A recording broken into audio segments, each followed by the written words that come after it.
السلام علیکم ورحمۃ اللہ وبرکاتہ۔ الحمد للہ الذی عم برحمتہ جمیع العباد وخص اہل طاعتہ بالہدایۃ الی سبیل الرشاد ووفقہم بلطفہ الی صالح الاعمال ففازوا ببلوغ المراد۔ تمام قسم کی تعریف اللہ کے لیے ہے جس نے تمام بندوں پر اپنی رحمت کو عام کیا اور اپنی اطاعت والوں کو رشد و بھلائی کے راستے کی طرف ہدایت دینے کے ساتھ خاص کیا اور اپنی مہربانی اور کرم نوازی کے ساتھ ان کو نیک اعمال کی توفیق دی تو وہ اپنی مراد تک پہنچنے میں کامیاب ہو گئے۔ 15واں پارہ، سورۃ الاسراء۔ سورۃ الاسراء مکی سورت ہے۔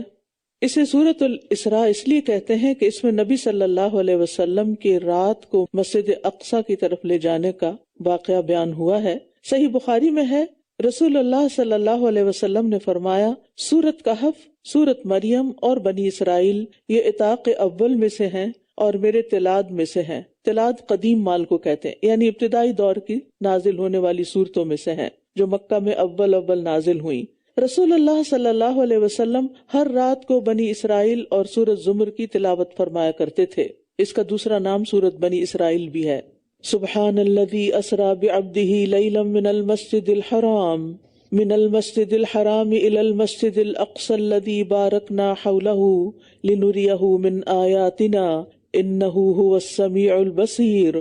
پاک ہے وہ جو اپنے بندے کو رات کے ایک حصے میں مسجد حرام سے مسجد اقصی تک لے گیا، جس کے گرد و نواح کو ہم نے بہت برکت دی ہے تاکہ ہم اسے اپنی کچھ نشانیاں دکھائیں۔ بے شک وہ خوب سننے والا، خوب دیکھنے والا ہے۔ یعنی اس سیر کا مقصد کیا ہے کہ ہم اپنے بندے کو عجائبات اور بڑی بڑی نشانیاں دکھائیں۔ یہ سفر بذات خود بھی ایک معجزہ تھا کہ رات کے ایک قلیل حصے میں ہو گیا، اور نہ صرف یہ کہ آپ مسجد اقصی تک گئے، وہاں سے آپ کو معراج پر یعنی آسمانوں پر لے جایا گیا اور آپ کی مختلف انبیاء کے ساتھ ملاقاتیں بھی ہوئیں، اور سدرۃ المنتہا پر جو عرش سے نیچے 7ویں آسمان پر ہے، اللہ تعالیٰ نے وحی کے ذریعے سے نماز اور بعض دیگر چیزیں عطا کی۔ ان کی تفصیلات احادیث میں ملتی ہیں۔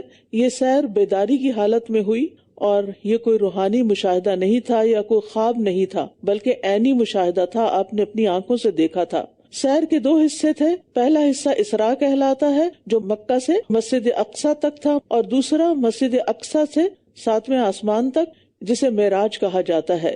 اس کا تذکرہ سورۃ نجم میں کیا گیا ہے۔ یہ واقعہ کس تاریخ کو پیش آیا، اس میں اختلاف ہے۔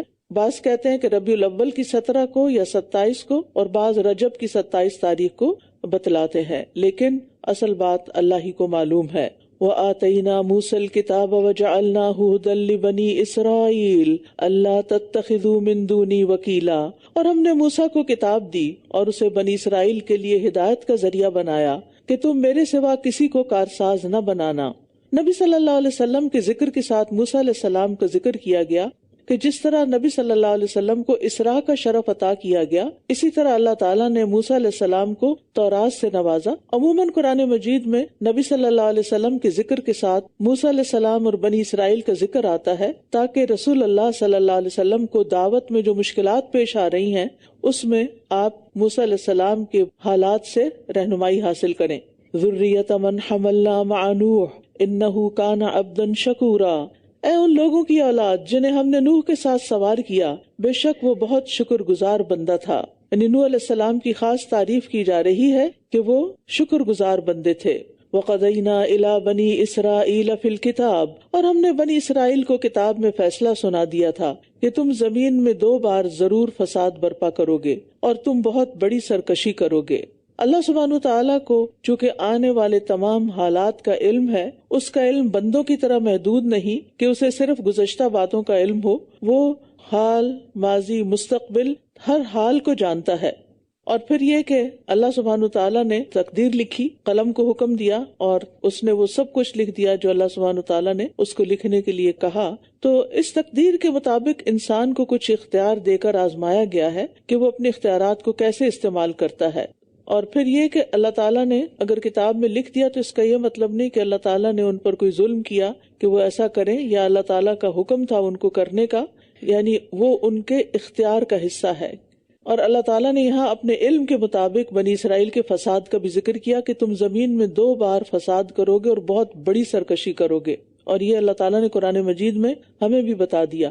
جس کے آثار آپ دیکھ رہے ہیں اس وقت بھی دنیا میں. فَإِذَا جَاءَ وَعْدُ أُولَاهُمَا، پھر جب ان دونوں میں سے پہلے وعدے کا وقت آیا تو ہم نے تم پر اپنے سخت جنگجو بندوں کو بھیج دیا تو وہ گھروں کے اندر گھس گئے، اور یہ ایک ایسا وعدہ تھا جسے پورا ہو کر رہنا تھا. یعنی جب بنو اسرائیل کی نافرمانیاں حد سے بڑھ گئی تو بابل کے بادشاہ بخت نصر نے ان پر حملہ کیا، ان کا قتل عام کیا. جو زندہ رہ گئے تھے انہیں گرفتار کر کے فلسطین سے بابل لے گیا، اور مدت دراز تک وہ لوگ غلامی میں جلاوطنی کی زندگی بسر کرتے رہے، اور اس میں اسی کی طرف اشارہ ہے. پھر اللہ سبحانہ تعالیٰ نے بنی اسرائیل پر رحم کیا اور ایران کے بادشاہ نے بابل پر حملہ کر کے اس علاقے کو فتح کیا اور ان کو آزادی ملی، اور اس کے بعد انہیں خوشحالی بھی ملی. لیکن پھر دوبارہ یہ بدعمالیوں پر کمر بستہ ہو گئے، اور اس کا ذکر پھر آگے آ رہا ہے کہ اللہ سبحانہ تعالیٰ نے ان پر پھر دشمن کو مسلط کر دیا جب انہوں نے خاص طور پر عیسیٰ علیہ السلام کی مخالفت کی. ثم رددنا لكم الكرة عليهم، پھر ہم نے تمہیں ان پر دوبارہ غلبہ دے کر مال اور بیٹوں کے ساتھ تمہاری مدد کی، اور ہم نے تمہیں تعداد میں بھی زیادہ کر دیا، یعنی تکلیفوں کے درمیان خوشحالی بھی آئی. ان احسنتم احسنتم لانفسکم، اگر تم نے اچھا کیا تو اپنی جانوں کے لیے اچھا کیا، اور اگر تم نے برا کیا تو بھی اپنے ہی لیے کیا. پھر جب آخری بار کا وعدہ آ گیا تو ہم نے تمہارے دشمن بھیجے تاکہ وہ تمہارے چہرے بگاڑ دیں، اور تاکہ وہ اسی طرح مسجد میں داخل ہو جائیں جیسا کہ وہ اس میں پہلی بار داخل ہوئے تھے، اور تاکہ وہ جس چیز پر بھی غلبہ پائیں اسے بری طرح تباہ کر دیں. تو بنی اسرائیل کا یہ دوسرا فساد اور اس کی سزا کا یہاں ذکر کیا گیا کہ جب انہوں نے حضرت زکریا کو قتل کر دیا، حضرت عیسیٰ علیہ السلام کو قتل کرنے کے درپے رہے جنہیں اللہ تعالیٰ نے آسمان پر زندہ اٹھا کر بچا لیا، تو پھر اس کے نتیجے میں رومی بادشاہ ٹیٹس کو اللہ نے ان پر مسلط کیا، اور اس نے یروشلم پر حملہ کر کے بہت سے لوگوں کو قتل کر دیا اور بہت سو کو قیدی کر لیا، ان کے مال لوٹ لیے، ان کے مذہبی صحیفوں کو پاؤں تلے رون دیا، جلا دیا، بیت المقدس اور ہیکل سلیمانی کو غارت کیا، اور انہیں ہمیشہ کے لیے بیت المقدس سے جلا وطن کر دیا.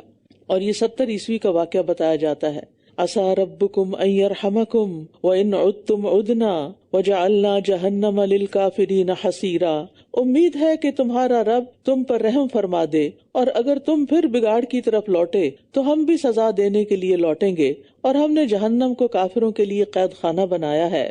یہاں یہ بات واضح کر دی گئی کہ اگر تم لوٹے تو ہم بھی لوٹیں گے، یعنی اگر تم نے غلط کام کیے تو دوبارہ اللہ سبحانہ تعالیٰ کی طرف سے عذاب آئے گا، اور اس کے ساتھ ساتھ آخرت کی رسوائی بھی. وَجَعَلْنَا جَهَنَّمَ لِلْكَافِرِينَ حَصِيرًا إِنَّ هَذَا الْقُرْآنَ يَهْدِي لِلَّتِي هِيَ أَقْوَمُ، بے شک یہ قرآن ایسی راہ دکھاتا ہے جو سب سے زیادہ سیدھی ہے، اور ان مومنوں کو جنہوں نے نیک عمل کیے خوشخبری دیتا ہے کہ ان کے لیے بہت بڑا اجر ہے. یعنی یہ آیت ہمیں بتا رہی ہے کہ قرآن رہن سہن کے سب سے بہترین طریقے سکھاتا ہے. الَّتِي هِيَ أَقْوَمُ، جو سب سے زیادہ درست ہیں، یعنی اس سے زیادہ اچھا طریقہ کوئی اور ہو نہیں سکتا جو قرآن نے ہمیں سکھایا ہے، کہ جس میں انسانی ضروریات کو بھی مد نظر رکھا گیا ہے، ان کے لیے حلال کی گئی بہت سی چیزیں، اور جو نقصان دہ چیزیں تھیں ان کے لیے حرام کی گئی، اور پھر یہ کہ دنیا میں آنے والی تکلیفوں اور آزمائشوں سے کس طرح بہرہ ور ہوا جا سکتا ہے، اور اس کے ساتھ یہ کہ آخرت میں بھی اجر کبیر کی بشارت دیتا ہے جو ایمان لائے اس قرآن پر اور آخرت پر. اور دنیا میں بظاہر وہ کتنے ہی خوشحال ہوں، آخرت بھی ان کے لیے خوشحالی کی ہوگی، لیکن اگر اللہ کی نافرمانیوں میں زندگی بسر کر رہا ہے کوئی، تو پھر اس کے لیے انسان کو محتاط ہونا چاہیے کہ چاہے انسان کے پاس کتنا ہی مال و اولاد ہو لیکن وہ اللہ کی پکڑ سے نہیں بچ سکتا. اور یہ کہ وہ لوگ جو آخرت پر ایمان نہیں لاتے، ہم نے ان کے لیے دردناک عذاب تیار کر رکھا ہے. اور انسان برائی کی دعا بھی اسی طرح کرتا ہے جیسے وہ اپنے لیے بھلائی کی دعا کرتا ہے. اور انسان بہت جلد باز ہے، یعنی انسان کی جلد بازی کیا ہوتی ہے کہ جب کوئی مشکل پیش آتی ہے تو اکتا کر اپنے لیے یا اپنے اہل خانہ کے لیے بد دعائیں بھی شروع کر دیتا ہے. مثلا اللہ کرے مر جاؤں، اللہ کرے تمہارا بیڑا غرق ہو، تمہارا خانہ خراب ہو. یہ سب جملے سنے ہوئے نا، یہ سب بد دعائیں ہیں جو ایسے انسان کرتے ہیں کہ جو جلد باز ہوتے ہیں، اور جب اپنی مرضی کے نتائج نہیں دیکھتے، یہ دنیا میں اپنی مرضی کے حالات نہیں دیکھتے اور کچھ کرتے بھی نہیں تو بد دعاؤں پہ اتر آتے ہیں. تو یہ انسان کی حالت یہاں پر بتائی جا رہی ہے کہ انسان کتنا جلد باز ہے. ابن عباس کہتے ہیں یہ انسان کا بیزاری کی حالت میں خود کو یا اپنی اولاد کو بد دعا دینا ہے، حالانکہ وہ خود اس بد دعا کی قبولیت نہیں چاہتا. یعنی جب وہ یہ کہہ رہا ہوتا ہے کہ تمہارا کھانا خراب ہو تو he doesn't mean it، لیکن یہ بد دلی سے نکلے ہوئے جملے ہیں پریشانی کی حالت میں. اس آیت میں بیسیکلی ایسے لوگوں کی مذمت کی جا رہی ہے، ان کو ڈانٹا جا رہا ہے جو غصے کی حالت میں اپنے لیے، اپنے مالوں، اپنی اولاد کے لیے بد دعا کرتے ہیں، اور اس وقت برائی کی دعا ایسے کرتے ہیں جیسے وہ اطمینان کے وقت اپنے لیے بھلائی کی دعا کرتے ہیں، یعنی ایسی ہی دعائیں ان کی ہو جائے۔ لیکن انسان کو یاد رکھنا چاہیے کہ بد دعا اگر قبولیت کی گھڑی میں دی گئی تو وہ قبول بھی ہو جائے گی، یعنی منہ سے ہمیشہ اچھے الفاظ نکلنے چاہیے، یعنی یہ سبق ہم سب کو یاد رکھنا چاہیے۔ آپ دیکھیں کہ ہم جو کچھ بھی سوچتے ہیں اور جو کچھ بھی ہم بولتے ہیں وہ ہماری شخصیت کا ایک حصہ ہوتا ہے، اور ہم ہر وقت ایک انرجی ایمٹ کر رہے ہوتے ہیں، اپنے اندر سے انرجی ریلیز ہو رہی ہوتی ہے، ہمارے جسم سے ریز نکل رہی ہوتی ہیں۔ آپ نے دیکھا ہوگا کہ آپ کا جسم طبعی طور پر اس کا ایک خاص ٹیمپریچر ہوتا ہے، اور وہ گرمی بھی ہوتی ہے اس کے اندر، شاید 3 پوائنٹ سمتھنگ وولٹیج تک، اسی لیے وہ آپ نے دیکھا ہوگا کبھی آپ کے ساتھ کوئی ایسی چیز ٹکرا جائے جو اسٹیٹک ہوتی ہے تو آپ کے جسم سے چنگاری سی بھی نکل رہی ہوتی ہے، تو یہ بجلیاں آپ کے اندر سے نکلتی رہتی ہیں، یعنی ہر انسان کے اندر سے ریز نکلتی ہیں۔ اگر آپ کی سوچ اچھی ہے، خوبصورت سوچ ہے، آپ کا گمان اچھا ہے اللہ کے بارے میں، بندوں کے بارے میں، آپ کے دل میں لوگوں کی نفرت نہیں، حسد نہیں، تو آپ سے پازیٹیو ریز نکلیں گی، اور جب پازیٹیو ریز نکلیں گی تو وہ دوسرے کو بھی متاثر کریں گی، وہ دوسرے کے دل میں بھی آپ کے لیے اچھے جذبات پیدا کر دیں گی، اس کے دل میں آپ کے لیے محبت پیدا ہو جائے گی۔ انسانوں میں اگر دیکھا جائے تو سب سے زیادہ پازیٹیو انرجی کس کے اندر تھی؟ رسول اللہ صلی اللہ علیہ وسلم کے اندر۔ انتہا درجے کے نرم دل تھے۔ لو كنت فظا غلیظ القلب لانفضوا من حولك، اگر آپ بدخو اور سخت دل ہوتے، سنگ دل ہوتے، یعنی آپ لوگوں کے ساتھ درست ہوتے، تو کیا ہوتا؟ لوگ آپ سے دور بھاگ جاتے، یعنی بالکل ایسے ہی کہ جیسے آپ کرنٹ سے کسی سے دور بھاگتے ہیں، تو جن لوگوں کے جسم سے نیگیٹو انرجی نکل رہی ہوتی ہے تو آپ ان کے ساتھ کمفرٹیبل فیل نہیں کرتے، آپ ان سے دور بھاگتے ہیں کہ یہ مجھے دکھائی نہ دے اور اس کے ساتھ میں بات ہی نہیں کرنا چاہتی۔ وہ لوگ نظر بھی آ جائیں آپ کو تو آپ کا موڈ خراب ہو جاتا ہے۔ لیکن کچھ لوگ ایسے ہوتے ہیں کہ جن کو آپ دور سے بھی دیکھ لیں تو آپ صرف دیکھ کر ہی خوش ہو جاتے ہیں۔ تو یہ ضروری نہیں کہ چند انسانوں کے حصے میں یہ بات آئی ہے، آپ کے اندر بھی آ سکتی ہے اگر آپ واقعی سچے دل سے دوسروں کے خیرخواہ ہیں، دوسروں کا بھلا چاہتے ہیں، دوسروں کی لغزشوں کو معاف کر دیتے ہیں، دوسروں سے نفرت نہیں کرتے، حسد نہیں رکھتے، تو انشاءاللہ آپ کے اندر بھی یہ صفت پیدا ہو جائے گی جس سے آپ کے ریلیشن شپ جو ہیں سب لوگوں کے ساتھ اچھے ہوں گے۔ جب آپ دوسروں کے بارے میں غلط سوچ رہے ہوتے ہیں تو یہ مت سوچیں کہ وہ چھپ جاتا ہے، وہ چہرے پہ بھی آ جاتا ہے، وہ آپ کی ٹون میں بھی آ جاتا ہے، وہ آپ کے رویے میں آ جاتا ہے، اور پھر جب آپ اس رویے کے ساتھ کوئی بات کرتے ہیں اور اچانک سخت بات کرتے ہیں تو پھر وہ دوسرے کو ہرٹ کرتی ہے، جب وہ ہرٹ کرتی ہے تو وہ اپنا زخم عرصے تک سہلاتا رہتا ہے اور پھر پلٹ کے کسی وقت آپ کو بھی جواب دیتا ہے۔ تو اسی طرح بچوں کے ساتھ معاملہ کرتے ہوئے خاص طور پر خواتین کو بہت مشکل پیش آتی ہے، کیونکہ وہ پہلے سے ہی سوچ لیتی ہیں کہ یہ بہت شرارتی ہے، یہ شیطان ہے۔ شیطان تو کہنا ہی نہیں چاہیے، مجھے تو سمجھ نہیں آتی کہ مائیں اپنے بچے کو شیطان کیسے کہہ دیتی۔ شیطان تو شر کا پتلا ہے، تو آپ اس معصوم بچے کو جس کو ابھی اچھے برے کا پتہ ہی نہیں، شیطان کہہ کے آپ اس کو شر کا پتلا بتا رہے ہیں، اور اگر وہ بار بار یہی لفظ سنتا رہا اپنے لیے اور پھر بڑے ہو کر شیطان کا کیریکٹر پڑھے گا تو پھر وہ اسی کو رول ماڈل سمجھے گا کہ اس نے یہی کام کرنے ہیں۔ تو اس لیے الفاظ کے چناؤ میں محتاط ہوں، سوچ سمجھ کے بولیں، اور اس کے لیے ضروری ہوتا ہے کہ انسان غور سے سنے، بات کو صحیح رخ سے سمجھے اور پھر اس کو صحیح طور پر انٹرپریٹ کرے۔ کسی کی بات کو لے کر اپنی مرضی کے معنی پہنا دینا یہ بہت بڑی خیانت ہوتی ہے، اور بات کچھ ہوتی ہے اور وہ کچھ اور بن جاتی ہے، اور اس کے نتائج بھی پھر اچھے نہیں ہوتے۔ تو بد دعائیں دینے سے پرہیز کرنا چاہیے، نہ اپنے آپ کو بد دعا دیں نہ کسی اور کو بد دعا دیں۔ رسول اللہ صلی اللہ علیہ وسلم نے فرمایا، اپنے آپ کو بد دعا نہ دو، اپنی اولاد کو بد دعا نہ دو، اپنے خادموں کو بد دعا نہ دو، اور نہ ہی اپنے مالوں کو بد دعا دو، کیونکہ کہیں ایسا نہ ہو کہ وہ اللہ تبارک و تعالیٰ کی طرف سے قبولیت کی گھڑی ہو جس میں مانگا جائے تو وہ تمہاری دعا قبول کر لے۔ وَجَعَلْنَا اللَّيْلَ وَالنَّهَارَ آیَتَيْنِ، اب دعا اور بد دعا کے کانسیپٹ کے بعد رات اور دن کی بات کی گئی۔ رات ہے، دن ہے، یعنی آپ یہ بھی تو کر سکتے ہیں نا کہ غصے کے وقت کسی کو بد دعا دینے کے بجائے دعا دے دیں۔ تو اگر آپ دعا دیتے ہیں تو آپ سمجھیں کہ اس کا دن روشن ہو جاتا ہے، اور اگر آپ کسی کو بد دعا دیتے ہیں تو اس کا دن بھی رات ہو جاتی ہے، اور یہ دو مختلف چیزیں اور دو مختلف کیفیات ہوتی ہیں۔ اور ہم نے رات اور دن کو دو نشانیاں بنایا ہے، پھر ہم نے رات کی نشانی کو مٹا دیا اور دن کی نشانی کو روشن کیا تاکہ تم اپنے رب کا فضل تلاش کر سکو۔ اور تاکہ تم سالوں کی گنتی اور حساب جان سکو، اور ہر چیز کو ہم نے کھول کھول کر تفصیل سے بیان کیا۔ تو دن اور رات میں اللہ کی رحمت اور حکمت کی نشانیاں ہیں جو ایک دوسرے کے بعد تسلسل کے ساتھ آ رہے ہیں، اور رات کا اندھیرا اس لیے ہے کہ اس میں آرام کیا جائے۔ رات کے وقت انسان کے جسم سے ایک ہارمون میلاٹونن ریلیز ہوتا ہے اور وہ سونے میں مدد دیتا ہے اور ریلیکس کرتا ہے انسان کو، اور دن کے وقت چاہے آپ سارا دن سوئیں تو وہ کیفیت نہیں ہو سکتی۔ تو دن جو ہے وہ کام کے لیے ہے، اس میں انسان کی انرجی زیادہ ہوتی ہے، انسان اپنا روزگار تلاش کرے، اللہ کا فضل تلاش کرے، اور پھر ساتھ ساتھ رات اور دن کا یہ فرق تاریخوں کا تعین بھی آپ کے لیے کرتا ہے۔ تو بے شمار حکمتیں ہیں اس میں، یہ تو موٹی موٹی باتیں جو ہم ایکسپیرینس کرتے ہیں، لیکن اس کے علاوہ بھی بہت سے فائدے ہیں، اور ہم نے ہر انسان کا شگون اس کی گردن میں باندھ دیا ہے، اور ہم قیامت کے دن اس کے لیے ایک کتاب نکالیں گے جسے وہ کھلا ہوا پائے گا۔ انجام کو گلے سے چمٹانے کا مطلب یہ ہے کہ ہر انسان کے اعمال لمحہ بلمحہ لکھے جا رہے ہیں، جو اس کے اچھے یا برے انجام کی نشاندہی کرتے ہیں، اور یہ اس کے اپنے ہی ساتھ لگے۔ ہم نحوست دوسروں میں دیکھتے ہیں، کالی بلی میں اور انسانوں میں، لیکن انسان کے برے اعمال ہی اس کے لیے دراصل نحوست کا سبب ہے۔ تو قیامت کے دن یہ سارا نامہ اعمال کھول کر رکھ دیا جائے گا جسے وہ خود پڑھ سکے گا۔ اقرأ کتابک کفا بنفسک اليوم علیک حسیبا، پڑھو اپنی کتاب، آج کے دن تم خود ہی اپنا حساب لینے کے لیے کافی ہو۔ قتادہ کہتے ہیں کہ جو شخص دنیا میں ان پڑھ تھا، قیامت کے دن اسے بھی اپنا نامہ اعمال پڑھنے کی صلاحیت دے دی جائے گی۔ یعنی کوئی یہ نہ کہے کہ شکر ہے مجھے پڑھنا لکھنا نہیں آتا، میں تو نہیں پڑھوں گا، نہیں، اس کو بھی پڑھوا دیا جائے گا، اور انسان اپنے اعمال پر خود گواہ ہوگا۔ جو ہدایت پا لے تو بے شک وہ اپنے ہی لیے ہدایت پاتا ہے، اور جو گمراہ ہوا تو بے شک وہ خود کو نقصان دینے کے لیے ہی گمراہ ہوتا ہے۔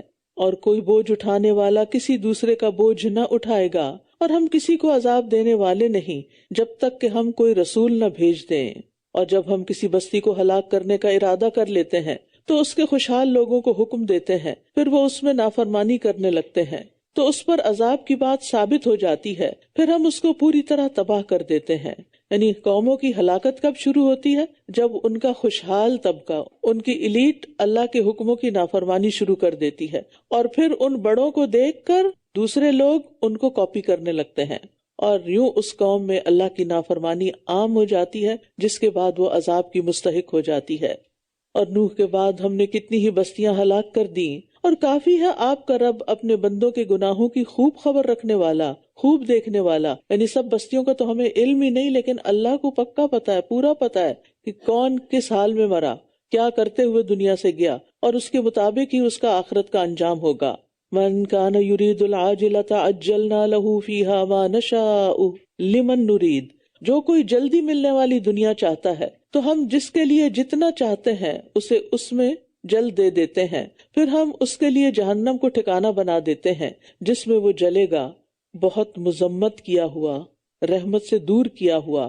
تو اس سے پتہ چلتا ہے کہ دنیا کے ہر طالب کو، دنیا چاہنے والے کو دنیا نہیں ملتی، صرف اسی کو ملتی ہے جس کے لیے اللہ چاہتا ہے، اور پھر اس کو بھی اتنی دیر اتنی دنیا نہیں ملتی جتنی وہ چاہتا ہے، بلکہ اتنی ہی ملتی ہے جس کا فیصلہ اللہ تعالیٰ کرتا ہے۔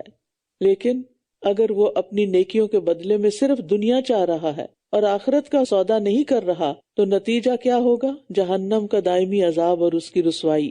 وَمَنْ أَرَادَ الْآخِرَةَ وَسَعَى لَهَا سَعْيَهَا وَهُوَ مُؤْمِنٌ فَأُولَئِكَ كَانَ سَعْيُهُمْ مَشْكُورًا، اور جس نے آخرت چاہی اور اس کے لیے کوشش کی جیسی کوشش کرنی چاہیے جبکہ وہ مومن ہو، تو یہی لوگ ہیں جن کی کوشش قابل قدر ہے۔ تو اس سے یہ پتہ چلتا ہے کہ بغیر محنت کے آخرت کی بھلائی کا ارادہ کرنا خود کو دھوکہ دینا ہے۔ یعنی اگر آپ آخرت کمانا چاہتے ہیں تو پھر اس کے لیے کوشش بھی کریں۔ جو انسان سچی نیت رکھتا ہے، دل سے کوئی کام کرنا چاہتا ہے، وہ اس کے لیے پھر چل پڑتا ہے۔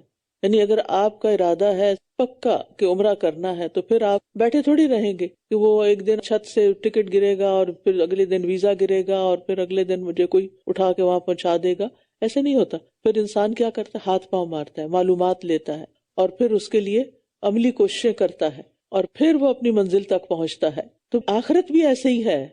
یعنی دنیا کے کسی بھی مقصد کو پانے کے لیے جس کی آپ کے دل میں خواہش ہو، آپ کیا کرتے ہیں؟ کوشش۔ تو آخرت کی کامیابی کے لیے بھی کوشش لازم ہے، ومن اراد الآخرہ، ہم سب کہتے ہیں آخرت اچھی ہو جائے، آخرت اچھی، بھئی کیسے اچھی ہوگی؟ کچھ کریں گے تو اچھی ہوگی نا. وسعی لہا سعیہا، یعنی اتنی کوشش کہ جتنی اس کے لیے درکار ہے. اور دنیا تو تھوڑے دن کی ہے، دنیا کا کوئی بھی سفر چند دنوں کے لیے ہوتا ہے، لیکن آخرت کا سفر تو ہمیشہ کے لیے ہے. تو اگر دنیا کے سفر کے لیے ہم اتنے پینک ہو جاتے ہیں، تیاری کے سلسلے میں ہر چیز کے بارے میں اس قدر فکر کرتے ہیں، لکھ لیتے ہیں کیا کیا لے کے جانا ہے، کون سی چیز، آخری وقت تک اپنا بیگ دیکھ رہے ہوتے ہیں، پاسپورٹ رکھ لیا، ٹکٹ رکھ لیا، سب. تو آخرت کے لیے ہماری کوششیں کیا ہیں؟ اس کے لیے ہمارے دن میں کتنی دفعہ خیال آتا ہے کہ میں نے آخرت کے لیے یہ تیاری کر لی، اپنا یہ فرض پورا کر لیا، یہ امانتیں لوٹا دی ہیں، یہ وعدے پورے کر لیے، یہ نمازیں پوری ہو گئی، یہ زکوٰۃ ادا ہو گئی، میرا حج ہو گیا، میرے روزے پورے جا رہے ہیں اور روزے ٹھیک سے جا رہے ہیں. یعنی یہ ساری چیزیں آخرت کی زندگی کو فائدہ دینے والی ہیں. تو ان کے بارے میں بھی ہمیں نمبر 1 اخلاص اور اللہ کی خاطر کوشش کرنی ہے. دوسری یہ کہ ایسی کوشش جو اس کے لائق ہو، یعنی سنت کے مطابق ہو. اور پھر ساتھ ایمان بھی ضروری ہے، کیونکہ اس کے بغیر کوئی عمل بھی قابل توجہ نہیں. کُلًّا نُمِدُّ ہؤلاء وہؤلاء من عطاء ربک، ہم آپ کے رب کی عطا میں سے ہر ایک کو مدد دیتے ہیں، انہیں بھی اور انہیں بھی، اور آپ کے رب کی عطا کسی سے روکی نہیں جاتی. یعنی دنیا میں سبھی کو مل جاتا ہے کچھ نہ کچھ. دیکھو کس طرح ہم نے ان میں سے ایک کو دوسرے پر فضیلت دی ہے، اور یقیناً آخرت درجات کے اعتبار سے بہت بڑی ہے اور فضیلت میں بھی بڑھ کر ہے. 2 باتیں اس میں آ رہی ہیں، ایک تو انسانوں کے درجے اور پھر یہ کہ آخرت کے درجے. تو دنیا میں ہر انسان درجے میں دوسرے انسان سے فرق ہے. سب لوگ رزق، حسن، ذہانت، قوت، اقتدار، ان چیزوں میں ایک جیسے نہیں، خواہ مومن ہو یا کافر ہو. یہ چیزیں مومن کے پاس بھی ہو سکتی ہیں اور کافر کے پاس بھی ہو سکتی ہیں. چونکہ اللہ کے ہاں دنیا کی کوئی قیمت نہیں، اس لیے اس نے سبھی کو دیا ہے. لیکن آخرت کے درجات تو پھر اعمال کے مطابق ہی ہوں گے، ایمان کے ساتھ.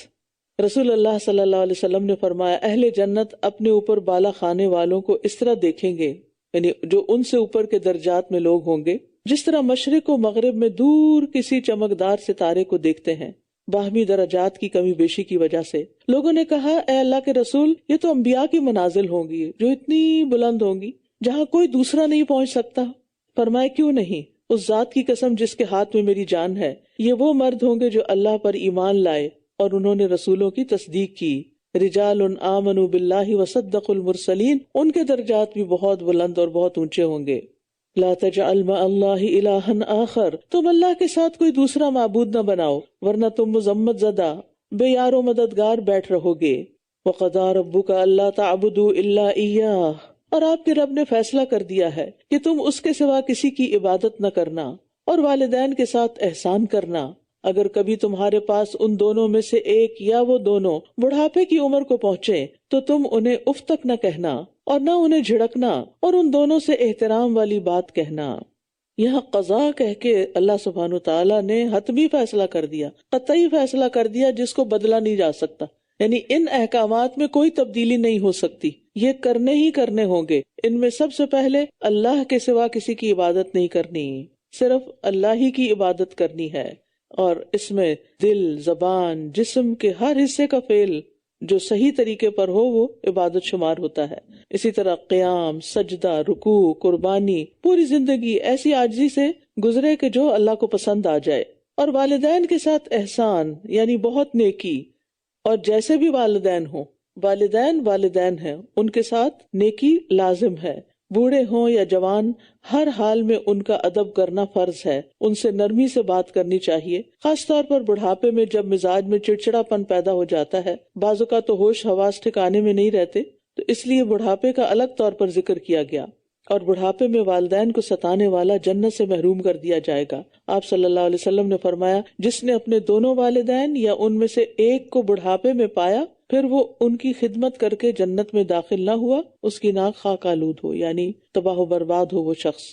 اور ان کو کلمہ اف تک نہیں کہا جا سکتا. اف آپ دیکھیں، الف اور ف 2 حرف ہیں، چھوٹے سے چھوٹا لفظ ہے یہ، لیکن بہت ہی ناپسندیدہ ہے اللہ سبحانہ تعالیٰ کے نزدیک. تو والدین کو یہ نہیں کہنا چاہیے، ایک دفعہ بات کرتے ہیں دوبارہ وہی، تیسری دفعہ وہی، اف میں تو تنگ آ گئی، آپ تو وہی بات دہرائے جا رہے ہیں، ایسا نہیں کہہ سکتے. اور ان دونوں کے لیے مہربانی اور عاجزی سے بازو جھکائے رکھنا اور دعا کرتے رہنا، اے میرے رب ان دونوں پر رحم فرما جیسے ان دونوں نے بچپن میں میری پرورش کی. جناح جو ہے پرندے کے پر کو اور بازو دونوں کو کہتے ہیں، یعنی جس طرح پرندہ اپنے بچوں کے اوپر پر جھکا کر انہیں اپنے آغوش میں لے کر ہر سرد گرم اور خطرے سے محفوظ کر لیتا ہے، تو اسی طرح تم بھی رحم کی بنا پر اپنے تواضع کے بازو ان پر جھکا دیا کرو اور ان کو پروٹیکٹ کرو، ان کی ضروریات پوری کرو اور ان کے آگے ادب اور احترام سے بیٹھو۔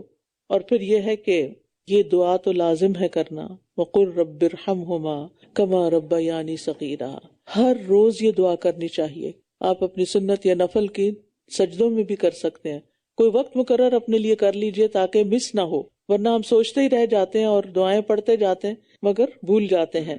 ربکم اعلم بما فی نفوسکم، یہ والدین کے ساتھ احسان کرتے، خدمت کرتے اور ان کے جذبات کا لحاظ کرتے ہوئے تمہارے دلوں میں کیا ہوتا ہے یہ اللہ کو پتا ہے کہ تم کس نیت اور کس جذبے سے کر رہے۔ بعض بچے والدین کی خدمت اس لیے کرتے ہیں تاکہ ان سے کچھ مال مل جائے یا وہ پراپرٹی ان کے نام لکھ دیں، کسی اور کے پاس جانے بھی نہیں دیتے۔ آپ نے یہ تک دیکھا ہوگا کہ کچھ بچے والدین کو کسی اور بہن بھائی کے گھر جانے نہیں دیتے، کیونکہ ان کو یہ ہوتا ہے کہ اگر یہ وہاں چلے گئے تو کہیں ایسا نہ ہو کہ بڑھاپے میں ان کا مال وہ ہتھیا لیں، تو وہ چاہے تنگ ہو چاہے آسانی میں ہو، وہ خود ہی خدمت کرتے رہتے ہیں، جیسی تیسی کریں ان کے حسب حال۔ فرمایا تمہارا رب اسے خوب جانتا ہے جو تمہارے دلوں میں ہے، اگر تم واقعی نیک ہوگے تو وہ یقیناً رجوع کرنے والوں کو بہت بخشنے والا ہے۔ تو اس سے یہ بات بھی پتہ چلتی ہے کہ والدین کے لیے دل میں شفقت اور نرمی بھی ہونی چاہیے، اچھے جذبات بھی ہونے چاہیے، محبت بھی ہونی چاہیے۔ اس لیے اگر انہوں نے آپ کے ساتھ کوئی زیادتی کی ہے، کوئی کمی کوتاہی رہ گئی تربیت میں، اور ہو سکتا ہے انہوں نے اس پر توبہ کر لی اور رجوع کر لیا ہو، تو آپ اس کو دل سے نکال دیں اور ان کے ساتھ اپنے تعلقات کو اچھا کریں، اور رشتہ دار اور مسکین اور مسافر کو اس کا حق دو، اور تم بے جا خرچ نہ کرو۔ یعنی والدین کے بعد ان کے اور اپنے رشتہ داروں کے ساتھ اچھا سلوک، ان کے ساتھ میل جول اور تعلق قائم کیا جائے، انہیں دین کی دعوت دی جائے، ان کی خوشی اور غم میں شریک ہوا جائے، اور جب بھی انہیں مالی مدد کی ضرورت ہو تو ان کی مدد کی جائے۔ اور یہ رشتہ دار چاہے ماں کی طرف سے ہوں، چاہے باپ کی طرف سے ہوں، محرم ہو یا غیر محرم ہو، خون کے رشتے جیسے کزنز جو ہے نامحرم ہے، لیکن چچا کے بیٹے، خالہ کے بیٹے، اگر وہ کسی مشکل میں ہیں تو ان کی مدد کی جائے گی۔ یعنی آپ یہ کہہ کے انکار نہیں کر سکتے کہ آپ تو میرے محرم نہیں اس لیے میں آپ کو ہیلپ نہیں کر سکتی، نہیں، رشتہ دار تو رشتہ دار ہی ہیں۔ پھر فرمایا ان المبذرین کانوا اخوان الشیاطین وکان الشیطان لربہ کفورا، بے شک فضول خرچ لوگ شیطانوں کے بھائی ہیں اور شیطان اپنے رب کا بہت ناشکرا ہے۔ یعنی بے جا خرچ کرنے والوں کو ہمیشہ سے شیطانوں کے بھائی کہا گیا، ٹھیک ہے۔ کانو اخوان الشیاطین، یہ کانو کی وجہ سے تسلسل آ گیا، ماضی استمراری ہو گئی کہ ہمیشہ سے وہ ایسے ہی ہیں کہ انہوں نے اللہ کی دی ہوئی نعمتوں کو، صلاحیتوں کو، مال کو ناشکری کرتے ہوئے غلط جگہوں پہ خرچ کیا ہے۔ یعنی جو شخص بھی مالک کے دیے ہوئے مال کو مالک کی نافرمانی میں خرچ کرتا ہے تو وہ کیسا شخص ہے؟ نمک حرام، یعنی جس نے دیا آپ اسی کے خلاف استعمال کر رہے ہیں، اسی کو ناراض کرنے کے لیے خرچ کر رہے ہیں۔ تو اس لیے بہت ضروری ہے کہ انسان دیکھے کہ اپنا مال کہاں خرچ کر رہا ہے، کیا خرید رہا ہے اس سے۔ یعنی صرف خواہشات کی بنا پر شاپنگ مت کریں، کوئی چیز کسی کے گھر میں دیکھی، کسی کے ہاتھ میں دیکھی تو بس دل للچا آیا اور ضرورت ہے یا نہیں، استعمال کرنی ہے یا نہیں، بس خرید لی، اندھا دھند خریداری۔ اور پھر خاص موقعوں پر جیسے شادی بیاہ کے موقع پر تو صرف اپنا نام رکھنے کے لیے، ناک رکھنے کے لیے لوگ بے تحاشا خرچ کرتے رہتے ہیں، اور بعض اوقات قرض لے کر، اور ساری زندگی پھر وہ قرض اتارتے رہتے ہیں۔ تو ایسی جھوٹی عزت جو ہے وہ کسی کام کی نہیں، کیونکہ ایسے لوگوں کی پھر اصل حالت لوگوں کے سامنے آ ہی جاتی ہے اور وہ اس سے بھی زیادہ بے عزتی کی بات ہوتی ہے۔ تو یاد رکھیے کہ مال کو ناحق خرچ کرنا، ضرورت سے زیادہ کرنا، یہ تبذیر میں آتا ہے، اور مال ضائع کرنے والے لوگ اللہ کے ناپسندیدہ لوگ ہیں۔ نبی صلی اللہ علیہ وسلم نے فرمایا بے شک اللہ تمہارے لیے 3 باتیں پسند نہیں کرتا، ادھر ادھر کی فضول باتیں اللہ کو پسند نہیں، جس میں کسی کا کوئی فائدہ نہیں، نہ بات کرنے والے کا اور نہ سننے والے کا۔ نمبر 2، مال کو ضائع کرنا اللہ کو پسند نہیں، اور نمبر 3، بکثرت سوال کرنا، سوال پہ سوال۔ تو اسراف کرنے والے جو ہیں یہ بدترین امتی ہیں۔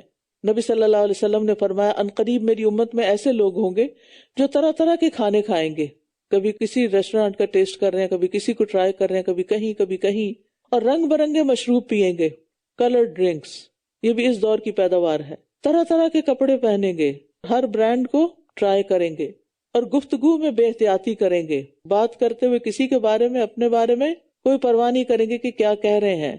یہ گفتگو یہاں کہاں سے آ گئی؟ ہوتا یہ ہے کہ جب انسان کو مال زیادہ ملتا ہے اور وہ غلط جگہوں پر استعمال کرتا ہے تو اس کے اندر ایک جھوٹا کانفیڈنس آ جاتا ہے، پھر وہ پرواہ نہیں کرتا کہ سامنے کون ہے، اور جو اس کے دل میں آتا ہے بولنا شروع کر دیتا ہے، اور طرح طرح کی سواریوں پہ سوار ہوں گے، اور زیادہ مال آ گیا تو پھر ضرورت سے زائد گاڑیاں خرید لی۔ فرمایا وہ میری امت کے بدترین لوگ ہوں گے۔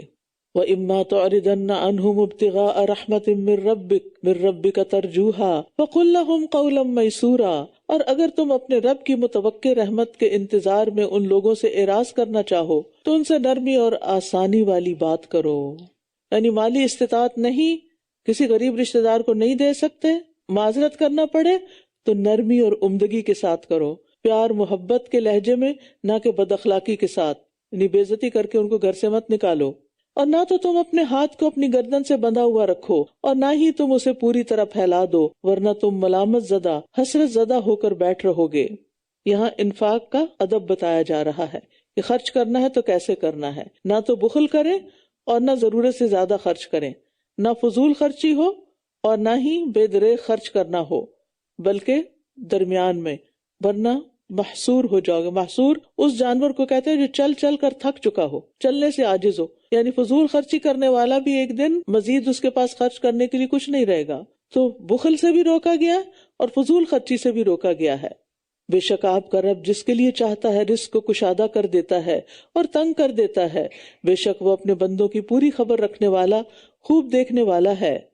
اور تم اپنی اولاد کو مفلسی کے ڈر سے قتل نہ کرو، ہم انہیں بھی رزق دیتے ہیں اور تمہیں بھی، بے شک ان کا قتل بہت بڑا جرم ہے۔ اور تم زنا کے قریب بھی نہ جاؤ، یقیناً وہ بڑی بے حیائی ہے اور بہت برا راستہ ہے۔ یہ جو اولاد کو قتل کرنے کی بات ہے نا، یہ ہر دور میں یہ رہا ہے۔ اس زمانے میں بھی لڑکیاں زیادہ قتل ہوتی تھی، اور آج کے دور میں بھی جو ابارشن کے سلسلے ہیں، پتہ چل گئی کہ لڑکی پیدا ہوگی تو ہمیں نہیں لڑکی چاہیے، اور پوری دنیا میں یہ سلسلہ چل پڑا ہے کہ اگر بیٹی پیدا ہو رہی ہے تو اس کو ابارٹ کرا دو، حتیٰ کہ بعض ملکوں میں خواتین کی کمی بھی ہو گئی ہے۔ اور میں پیچھے بتا چکی ہوں کہ پیٹ کے بچے کو 4 مہینے کے بعد قتل کرنے کی پوری دیت ادا کرنی ہوتی ہے، اور کفارہ بھی ہوتا ہے، اور کفارہ ایک غلام آزاد کرنا، اگر ایک غلام نہیں تو 2 ماہ کے مسلسل روزے رکھنا۔ اگر کسی نے بھی پیٹ کے بچے کو 4 مہینے کے بعد ابارٹ کرایا ہے، جب روح پڑ گئی تو پھر اس کو یہ کام کرنے ہوں گے۔ اور تم اس جان کو قتل نہ کرو جسے اللہ نے حرام قرار دیا مگر حق کے ساتھ، اور جو کوئی ظلم سے قتل کیا گیا ہو تو ہم نے اس کے ولی کو قصاص لینے کا اختیار دے رکھا ہے، بس وہ قتل میں زیادتی نہ کرے، یقیناً وہ مدد کیا گیا ہے، یعنی مقتول کے وارثوں کو یہ حق دیا گیا ہے۔ اور تم یتیم کے مال کے قریب بھی نہ جاؤ مگر اس طریقے سے جو زیادہ اچھا ہو، یہاں تک کہ وہ اپنی جوانی کو پہنچ جائے، اور اپنے عہد کو پورا کرو، بے شک عہد کے بارے میں سوال ہوگا۔ عہد سے مراد وہ میثاق ہے جو اللہ اور بندے کے درمیان بھی ہے، اور بندے جو آپس میں ایک دوسرے کے ساتھ کرتے ہیں، دونوں طرح کے عہد کو پورا کرنا ضروری ہے۔ اور جب تم ناپو تو پیمانہ پورا کرو اور سیدھی ترازو کے ساتھ تولو، یہ بہتر ہے اور انجام کے اعتبار سے بھی زیادہ اچھا ہے۔ اور تم اس چیز کا پیچھا نہ کرو جس کا تمہیں کوئی علم نہیں، بے شک کان اور آنکھ اور دل، ان میں سے ہر ایک سے اس کے بارے میں سوال ہوگا۔ یعنی جس چیز کا علم نہیں اس کے پیچھے مت لگو، بدگمانی مت کرو، کسی کی ٹوہ میں مت رہو، اور جس چیز کا علم نہیں اس پر عمل بھی نہ کرو، کیونکہ قیامت کے دن ان اعضاء سے پوچھ گچھ ہوگی۔ اور تم زمین پر اتراتے ہوئے نہ چلو، نہ تو تم زمین کو پھاڑ سکتے ہو اور نہ ہی بلندی میں پہاڑوں کو پہنچ سکتے ہو، یہ سب کام ایسے ہیں جن کی برائی آپ کے رب کے نزدیک سخت ناپسندیدہ ہے۔ ان آیات میں 25 چیزوں کا بیان ہے، یعنی 25 باتیں کہی گئی ہیں، اور پھر آخر میں وہی بات دوبارہ دہرا دی گئی جو شروع میں کہی گئی۔ یہ ان حکمت کی باتوں میں سے ہیں جو آپ کے رب نے آپ کی طرف وحی کی ہیں، اور تم اللہ کے ساتھ کوئی دوسرا معبود نہ بناؤ۔ آغاز بھی توحید سے اور اختتام بھی توحید پر، ورنہ تم ملامت کیے ہوئے، دھتکارے ہوئے جہنم میں ڈال دیے جاؤ گے۔ کیا پھر تمہارے رب نے تمہیں بیٹوں کے ساتھ چن لیا ہے اور خود اپنے لیے فرشتوں کو بیٹیاں بنا لیا؟ در حقیقت تم بہت بڑی بات کہہ رہے ہو۔ اور ہم اس قرآن میں اہم مضامین کو پھیر پھیر کر لائے ہیں تاکہ یہ نصیحت حاصل کریں، لیکن وہ انہیں نفرت میں ہی زیادہ کر رہا ہے۔ یعنی بہت سے مضامین ہیں جو بار بار آتے ہیں تاکہ لوگ سمجھ جائیں، لیکن سمجھتا کون ہے؟ جو غور سے سنتا ہے. اور غور سے کون سنتا ہے؟ جس کو اس بات میں دلچسپی ہوتی ہے. کہہ دیجئے اگر اس کے ساتھ اور معبود بھی ہوتے جیسا کہ یہ کہتے ہیں، تب یہ عرش والے کی طرف ضرور کوئی راستہ تلاش کر لیتے، لیکن کوئی مخلوق آج تک عرش تک نہیں پہنچی. آسمان تک نہیں پہنچی تو عرش تو بہت ہی دور ہے.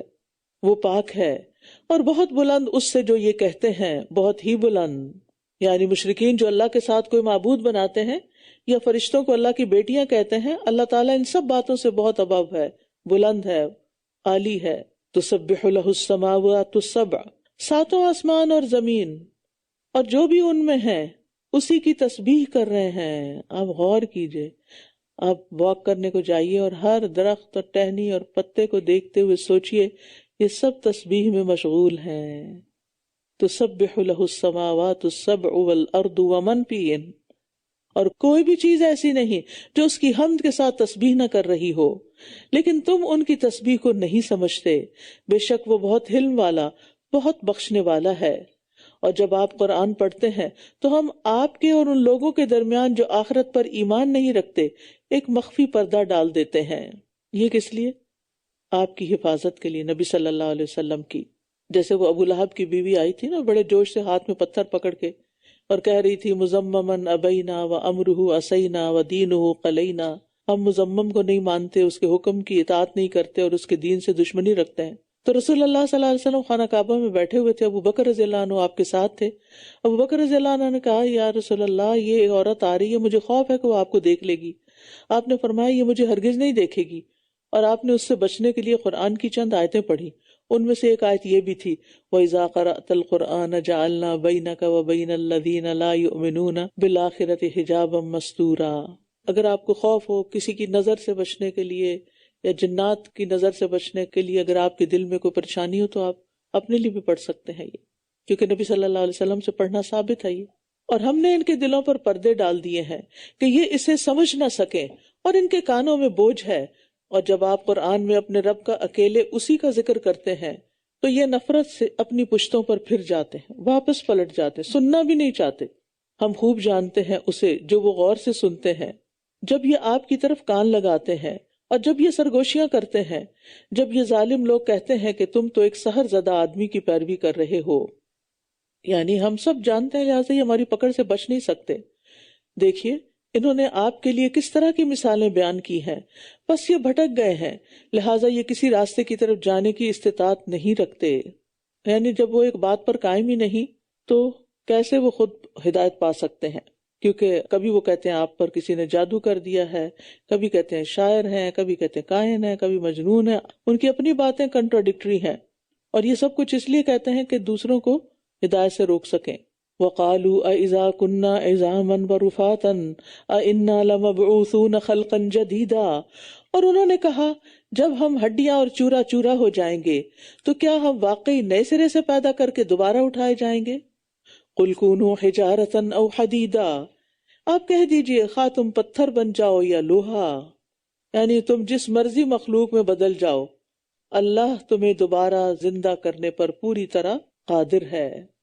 یا کوئی اور مخلوق جو تمہارے سینوں میں اس سے بھی بڑی ہو تو عنقریب یہ ضرور کہیں گے کون ہمیں دوبارہ لوٹائے گا؟ کہہ دیجئے وہی جس نے تمہیں پہلی بار پیدا کیا. پھر ضرور یہ آپ کے سامنے اپنے سر ہلائیں گے اور کہیں گے کہ کب ہوگا وہ، یعنی وہ وعدہ کب پورا ہوگا؟ کہہ دیجئے ہو سکتا ہے کہ وہ قریب ہی ہو، کیونکہ دوسری بار پیدا کرنا تو کچھ مشکل نہیں، پہلی بار پیدا کرنا زیادہ مشکل ہے. جس دن وہ تمہیں پکارے گا تو تم اس کی حمد کرتے ہوئے جواب دو گے، اور تمہیں یقین آ جائے گا کہ تم دنیا میں بہت تھوڑا ٹھہرے تھے. یعنی وہاں پر کوئی بھی پھر سرتابی نہیں کر سکے گا اللہ کے حکم سے.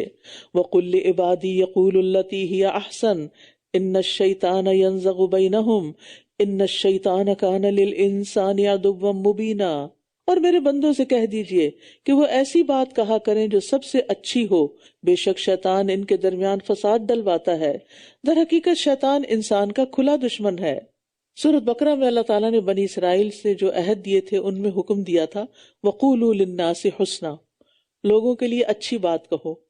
یہاں ہماری امت کو کیا حکم دیا جا رہا ہے؟ یقول التی ہی احسن، سب سے اچھی بات کہو، صرف حسنہ نہیں احسن بھی. یہ نہیں بتایا کہ کس سے. تو اس سے پتہ چلتا ہے مسلم ہو یا کافر ہو، دوست ہو یا دشمن ہو، اپنا ہو یا پرایا ہو، سب سے بہت اچھی طرح بات کرو. اگر ہم صرف اس حکم پر بھی عمل کرنا شروع کر دیں تو کیا ہوگا؟ سارے جھگڑے ختم ہو جائیں گے. لیکن احسن بات کرنے سے پہلے انسان کو اچھی طرح غور کرنا ہوگا کہ کیا بات اچھی اور کیا نہیں. اور جب اچھی بات نہیں کرتے تو یہاں اس کا نقصان بتایا گیا ہے کہ شیطان ایسی بات پر پھر آپس میں جھگڑا اور دشمنی ڈال دیتا ہے. ہسبینڈ وائف ہوں یا بہن بھائی ہوں، رشتہ دار ہوں یا دوست ہوں، آپس میں لڑائیاں، فساد اور جھگڑے شروع ہو جاتے ہیں. لیکن دوسری طرف اگر احسن بات ہو اور احسن رویہ ہو تو دشمن بھی دوست بن جاتا ہے. اب آپ خود سوچئے، آپ میں کیا یہ صلاحیت ہے کہ دشمن کو دوست بنا سکے؟ جب آپ کو پتہ چلتا ہے کہ کوئی شخص آپ کا خیر خواہ نہیں ہے تو آپ اس کے ساتھ کیا کرتے ہیں؟ مجھے پتہ چل گیا کہ تم میرے لیے اچھا نہیں سوچتے، تانا شانہ دیتے ہیں. نہیں، ایسا کرنے سے وہ اچھا دوست نہیں بن سکتا. اس کی دشمنی دوستی میں جب بدلے گی جب آپ اس کے ساتھ اچھے سے بات کریں گے. عام طور پر ہمیں اپنا کوئی حق لینا ہوتا ہے یا اپنی کوئی بات منوانی ہوتی ہے، ایک دم ہم ہائپر ہو جاتے ہیں اور پھر جو ہمارے دل میں آتا بولنا شروع کر دیتے ہیں. اس سے نقصان کیا ہوتا ہے کہ دوسرا شخص بعض اوقات اگر آپ سے زیادہ طاقتور ہے تو پہلے سے بھی زیادہ نقصان دیتا ہے. اور اگر آپ پولائٹلی بات کریں، آرام سے بات کریں، تو دوسرا کنسیڈر کرے گا، اس کے دل میں آپ کی ہمدردی پیدا ہوگی. تمہارا رب خوب جانتا ہے، اگر وہ چاہے تو تم پر رحم فرما دے، اور اگر وہ چاہے تو تمہیں عذاب دے. اور ہم نے آپ کو ان پر ذمہ دار بنا کر نہیں بھیجا، اور جو بھی آسمانوں اور زمین میں ہیں آپ کا رب انہیں خوب جانتا ہے. بے شک ہم نے بعض نبیوں کو بعض پر فضیلت دی ہے، اور ہم نے داؤد کو زبور عطا کی. داؤد علیہ السلام بھی اللہ کے ایک بڑے ہی چنے ہوئے بندے تھے.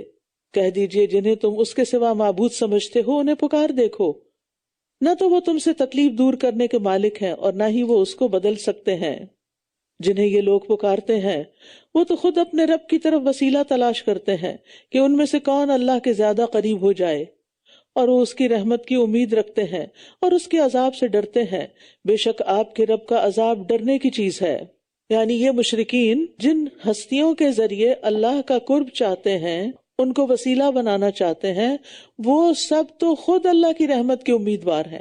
مشرکین کن کن کو پکارتے تھے؟ فرشتوں کو، انبیاء کو، صلحاء کو. تو فرشتے خود تقرب چاہتے ہیں، انبیاء خود اللہ کا تقرب چاہتے ہیں، اور نیک لوگ بھی ہمیشہ اللہ کے آگے عاجزی سے جھکے ہوئے ہوتے ہیں. تو جو خود اللہ کے آگے جھکے ہوئے ہیں ان سے مانگنے کی بجائے تم بھی اللہ کے آگے جھک جاؤ تاکہ تمہاری بھی سنی جائے.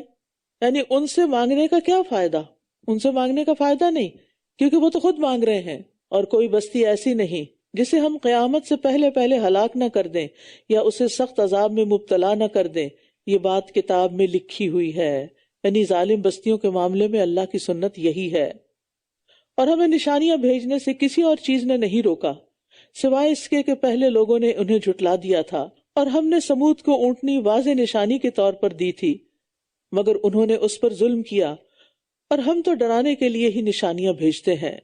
اور یاد کیجئے جب ہم نے آپ سے کہا تھا کہ آپ کے رب نے لوگوں کو گھیر رکھا ہے، اور جو منظر ہم نے آپ کو دکھایا تھا، اور وہ درخت بھی جس پر قرآن میں لعنت کی گئی ہے، ان سب کو لوگوں کے لیے آزمائش کا ذریعہ بنا دیا، اور ہم انہیں ڈراتے رہتے ہیں، اور ہمارا یہ ڈرانا انہیں ایک بڑی سرکشی میں مزید بڑھا دیتا ہے. یہاں ارئینا کا یعنی کیا دکھایا؟ جو زمین و آسمان کی عجیب و غریب چیزیں دکھائیں جب آپ معراج کی طرف لے گئے. اور اس کا مقصد کیا تھا؟ تاکہ لوگوں کا امتحان لیا جائے کہ کون قوی ایمان والا ہے، سلیم القلب ہے، اور کون ضعیف الایمان ہے اور مریض القلب ہے. کیونکہ جس کے دل میں ذرا سے بھی کھوٹ ہوگی وہ باہر آ جائے گی، کیونکہ ایک بڑی سخت آزمائش تھی.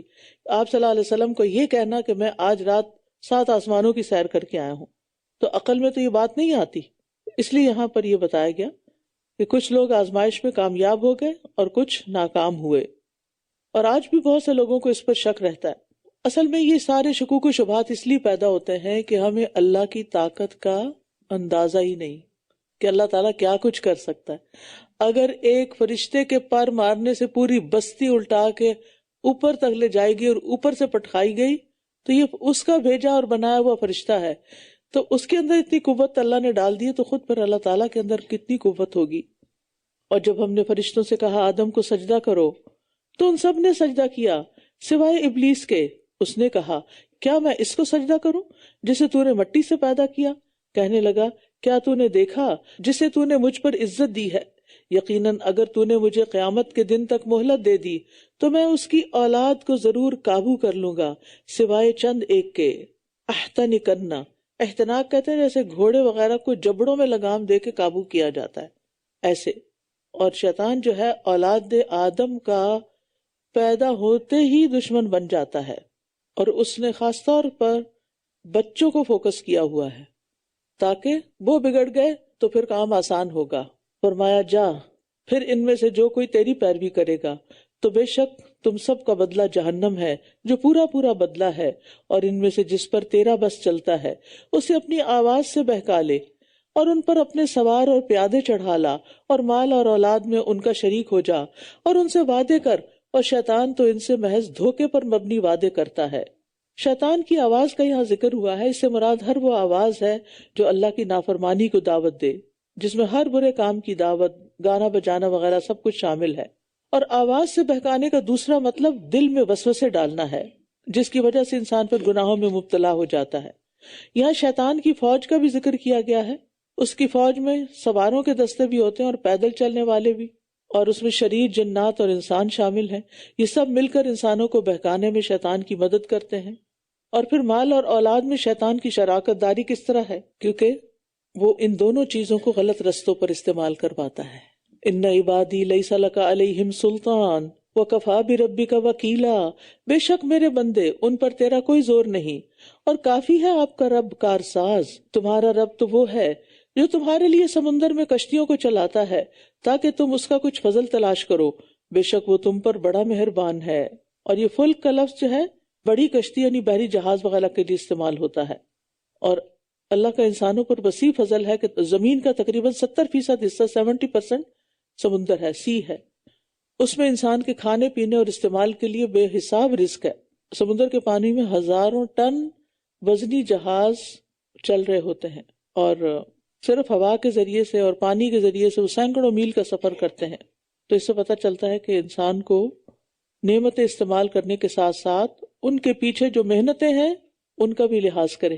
صرف نعمتوں کو نہ لے لے، کہاں سے آئی ہیں، کس کے توسط سے، اس کی کیا محنت ہے اس میں، اور کتنے لوگوں کی کوشش، تو ان کی محنتیں بھی دیکھیں۔ یعنی نعمتوں کے ساتھ ساتھ لوگوں کی محنتیں بھی دیکھیں جو انہوں نے اس چیز کو آپ تک پہنچانے میں محنت کی۔ اور جب سمندر میں تمہیں کوئی تکلیف پہنچتی ہے تو اس کے سوا جنہیں تم پکارا کرتے تھے سب گم ہو جاتے ہیں، پھر جب وہ تمہیں خشکی کی طرف نجات دیتا ہے تو تم اسی سے اعراض برتنے لگتے ہو، اور انسان بڑا ہی ناشکرا ہے۔ توحید انسان کی فطرت میں ہے، جب مشکل پیش آتی ہے صرف اللہ ہی کو پکارتا ہے، اور جب ٹل جاتی ہے تو پھر اسی کو سب سے پہلے بھولتا ہے۔ کیا پھر تم اس بات سے بے خوف ہو گئے کہ وہ تمہیں خشکی کی جانب دھنسا دے، یا تم پر پتھر برسانے والی آندھی بھیج دے، پھر تم اپنے لیے کوئی بھی کارساز نہ پاؤ؟ یا تم اس بات سے بے خوف ہو گئے کہ وہ تمہیں دوبارہ اسی سمندر میں لوٹا لائے، پھر وہ تم پر تند و تیز ہوا بھیج کر تمہاری ناشکری کی وجہ سے تم کو غرق کر دے، پھر تم اپنے لیے ہمارے خلاف اس پر کوئی پیچھا کرنے والا نہ پاؤ گے؟ اور یقیناً ہم نے بنی آدم کو بہت عزت بخشی، اور ہم نے انہیں خشکی اور سمندر میں سوار کیا، اور ہم نے انہیں پاکیزہ چیزوں سے رزق عطا کیا، اور ہم نے انہیں اپنی بہت سی مخلوقات پر نمایاں فضیلت عطا کی۔ تو اللہ نے عزت اور شرف بھی بخشا اور نعمتیں بھی بخشی، اور تمام مخلوق کے مقابلے میں افضل قرار دیا۔ یوم ندعو کل اناس بامامہم، جس دن ہم سب لوگوں کو ان کے امام یعنی اعمال نامے کے ساتھ بلائیں گے۔ امام کا ایک معنی پیشوا، لیڈر اور قائد بھی ہوتا ہے، اور اس کا ایک معنی اعمال نامہ بھی ہوتا ہے، کیونکہ جب ہر شخص کو بلایا جائے گا تو اس کا اعمال نامہ اس کے ساتھ ساتھ ہوگا، اس کے آگے آگے ہوگا۔ تو جو کوئی اپنی کتاب اپنے دائیں ہاتھ میں دیا گیا تو یہ لوگ اپنی کتاب پڑھیں گے، اور یہ کھجور کی گٹلی کے دھاگے کے برابر بھی ظلم نہ کیے جائیں گے۔ اور جو کوئی اس دنیا میں اندھا بنا رہا تو وہ آخرت میں بھی اندھا ہوگا۔ استغفر اللہ، یعنی جس نے دنیا میں ہدایت کو نہ پایا آخرت میں اس کو کچھ سمجھ نہیں آئے گی، اور راستے سے سب سے زیادہ بھٹکا ہوا۔ تو اللہ تعالیٰ دنیا میں ہی ہمیں سمجھنے، سوچنے اور دیکھنے اور عمل کرنے کی توفیق عطا فرمائے، کیونکہ آخرت کا عذاب تو بہت بڑا ہے۔ اور بے شک یہ قریب ہی تھے کہ ضرور آپ کو اس سے فتنے میں ڈال دیں جو ہم نے آپ کی طرف وحی کی، تاکہ آپ ہم پر اس وحی کے علاوہ کچھ اور گھڑ لائیں، اور تب یہ ضرور آپ کو دلی دوست بنا لیتے۔ فتنہ کا معنی آپ کو معلوم ہے نا، کہ سونے کو کھوٹا کھرا معلوم کرنے کے لیے آگ میں ڈالنا، اور پھر بعد میں آزمائش وغیرہ کے معنوں میں استعمال ہوا۔ تو مراد اس سے یہ ہے کہ یہ لوگ پوری کوشش کر رہے ہیں، کبھی فریب کاریوں سے، کبھی لالچ، کبھی دھمکیوں سے بے شمار جتن کر رہے ہیں کہ وہ آپ کو اس کام سے روک دیں۔ وَلَوْلَا أَن ثَبَّتْنَاكَ لَقَدْ كِدتَّ تَرْكَنُ إِلَيْهِمْ شَيْئًا قَلِيلًا، اور اگر ہم آپ کو ثابت قدم نہ رکھتے تو قریب تھا کہ آپ ان کی طرف کچھ مائل ہو ہی جاتے۔ تو دین پر ثابت قدمی اللہ ہی عطا کرتا ہے۔ نبی صلی اللہ علیہ وسلم فطرت سلیم پر تھے، لیکن یہ ہے کہ اگر اللہ کا خاص فضل نہ ہوتا تو پھر آپ ان کی طرف مائل ہو جاتے ہیں، کیونکہ آپ ہر ایک کے ہمدرد تھے نا۔ اسی لیے آپ یہ دعا مانگا کرتے تھے، یا مقلب القلوب ثبت قلبی علی دینک۔ تو جس کو بھی اپنے اور اپنے بچوں کے دین ایمان کی فکر ہے، اس کو یہ دعا ضرور پڑھنی چاہیے۔ تب یقیناً ہم آپ کو دگنا زندگی کا اور دگنا موت کا عذاب چکھاتے، پھر آپ اپنے لیے ہمارے مقابل کوئی مددگار نہ پاتے، اور یہ قریب ہی تھے کہ اس زمین میں یعنی مکہ سے آپ کے قدم اکھاڑ دیں تاکہ یہ آپ کو یہاں سے نکال دیں، اور تب یہ آپ کے بعد خود بھی تھوڑی دیر ہی ٹھہریں گے۔ اور پھر ہوا بھی یہی، جب آپ صلی اللہ علیہ وسلم ہجرت کر کے چلے گئے تو 1.5 سال بعد ان کے بڑے بڑے سردار بدر میں مارے گئے۔ آپ کی بددعا سے مکہ والے قحط اور خوف کا شکار ہوئے، حتیٰ کہ 8 ہجری میں خود مکہ بھی فتح ہو گیا، اور اس سے ان کی ساری شان و شوکت ختم ہو گئی۔ ان رسولوں کے معاملے میں ایسا ہی طریقہ رہا ہے جنہیں ہم نے آپ سے پہلے بھیجا تھا، اور آپ ہمارے طریقے میں کوئی تبدیلی نہ پائیں گے۔ اقم الصلاۃ لدلوک الشمس الی غسق اللیل، سورج کے ڈھلنے سے رات کے اندھیرے تک نماز قائم کیجیے، اور فجر کی نماز کا قرآن بھی، بے شک فجر کے وقت قرآن پڑھنے کی گواہی دی جاتی ہے۔ تو یاد رکھیے اعمال میں سب سے افضل اعمال ہے، کیونکہ اس میں کلمہ اسلام کے بعد باقی جتنی عبادات ہیں وہ ساری اس میں شامل ہو جاتی ہیں۔ مثلا زکوٰۃ اس طرح کے مالی منفعت کی قربانی کیے بغیر آدمی نماز کے لیے جا ہی نہیں سکتا، کبھی جاب سے اٹھنا پڑتا ہے، کبھی بزنس بند کرنا پڑتا ہے۔ روزہ اس طرح کہ جتنی پابندیاں روزے میں وہ ساری نماز کے اندر ہوتی ہیں۔ کلمہ تشہد جسے پڑھ کر انسان مسلمان ہوتا ہے وہ بھی نماز کے اندر شامل ہے۔ تو بہرحال نماز کیا ہے؟ ساری دنیا سے تعلق کاٹ کر صرف اللہ سے تعلق قائم کرنا، یہ ہے نماز۔ یاد رہے گا، تمام دنیا سے تعلق کاٹ کر، جان مال اولاد پسندیدہ خواہشات ان سب سے تعلق کاٹ کر صرف اور صرف اللہ سے تعلق قائم کر لینا، یہ نماز کہلاتی ہے۔ اور اس آیت میں اور اس کے علاوہ کچھ اور آیت میں 5 اوقات جو ہے نماز کے وہ بھی بتا دیے گئے ہیں، اور رات کے کچھ حصے میں بھی اس کے ساتھ تہجد ادا کیجیے، یہ آپ کے لیے زائد عبادت ہے۔ امید ہے کہ آپ کا رب آپ کو مقام محمود پر فائز کرے گا، یہ سب سے اونچا مقام ہے جو نبی صلی اللہ علیہ وسلم کو ہی ملے گا۔ اور آپ کہا کیجئے، اے میرے رب، مجھے جہاں داخل فرما سچائی کے ساتھ داخل فرما، اور جہاں سے نکال سچائی کے ساتھ نکال، اور میرے لیے اپنے پاس سے ایک مددگار قوت عطا فرما۔ اور کہہ دیجئے کہ حق آ گیا اور باطل مٹ گیا، بے شک باطل مٹنے ہی والا تھا۔ وَنُنَزِّلُ مِنَ الْقُرْآنِ مَا هُوَ شِفَاءٌ وَرَحْمَةٌ وَرَحْمَةٌ لِّلْمُؤْمِنِينَ وَلَا يَزِيدُ الظَّالِمِينَ إِلَّا خَسَارًا، اور ہم قرآن میں سے جو نازل کر رہے ہیں وہ مومنوں کے لیے تو شفا اور رحمت ہے، اور ظالموں کو تو وہ خسارے ہی میں بڑھاتا ہے۔ یعنی شفا قلبی اور روحانی امراض کے لیے، کفر اور نفاق کے لیے، شکوک و شبہات کے لیے، جہالت کے لیے، شرک کے لیے۔ تو انسان جسمانی اور روحانی دونوں بیماریوں سے شفا پاتا ہے قرآن کے ذریعے۔ رسول اللہ صلی اللہ علیہ وسلم ایک مرتبہ حضرت عائشہ کے پاس تشریف لائے تو دیکھا کہ ایک عورت ان کا علاج کر رہی ہے یا ان کو دم کر رہی ہے، تو آپ نے فرمایا کتاب اللہ کے ساتھ اس کا علاج کرو۔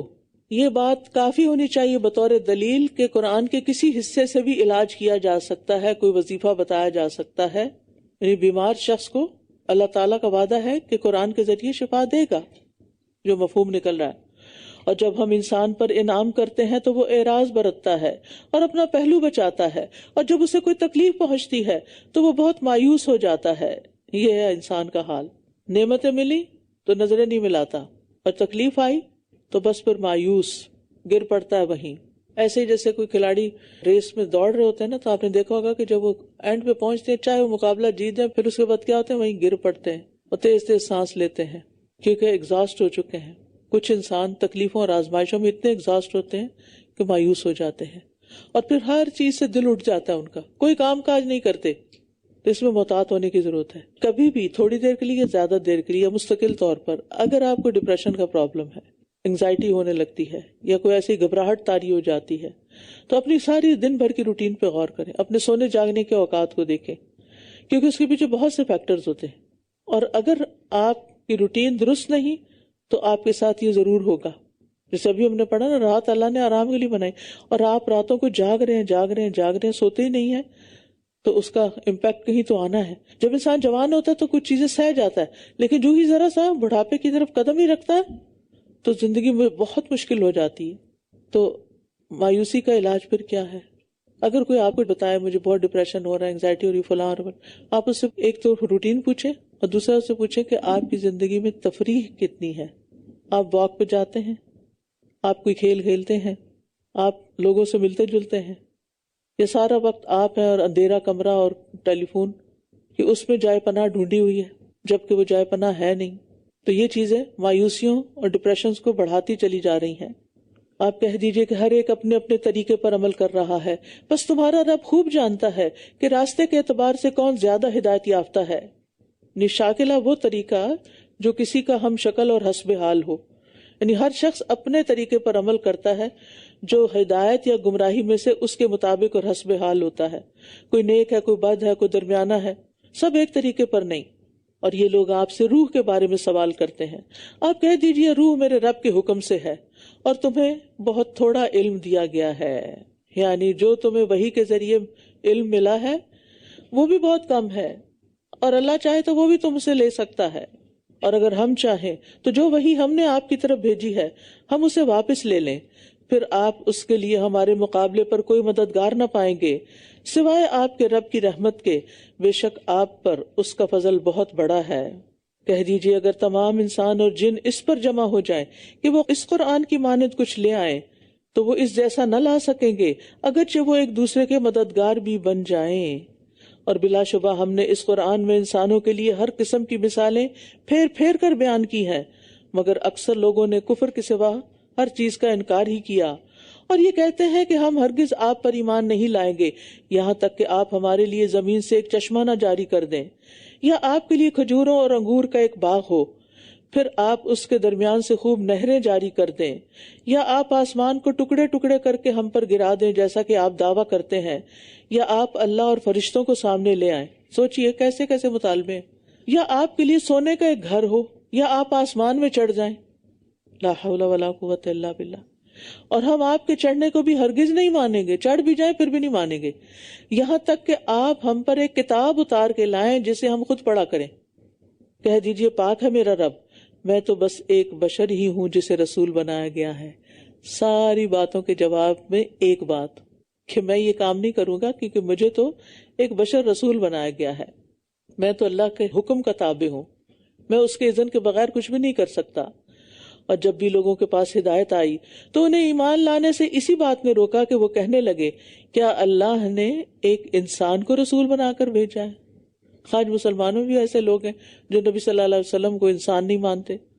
آپ کہہ دیجئے اگر زمین میں فرشتے اطمینان کے ساتھ چلتے پھرتے ہوتے تو ہم بھی ان پر آسمان سے ایک فرشتے کو رسول بنا کر اتارتے. آپ کہہ دیجئے کہ میرے اور تمہارے درمیان اللہ ہی بطور گواہ کافی ہے، بے شک وہ اپنے بندوں کی خوب خبر رکھنے والا اور انہیں خوب دیکھنے والا ہے.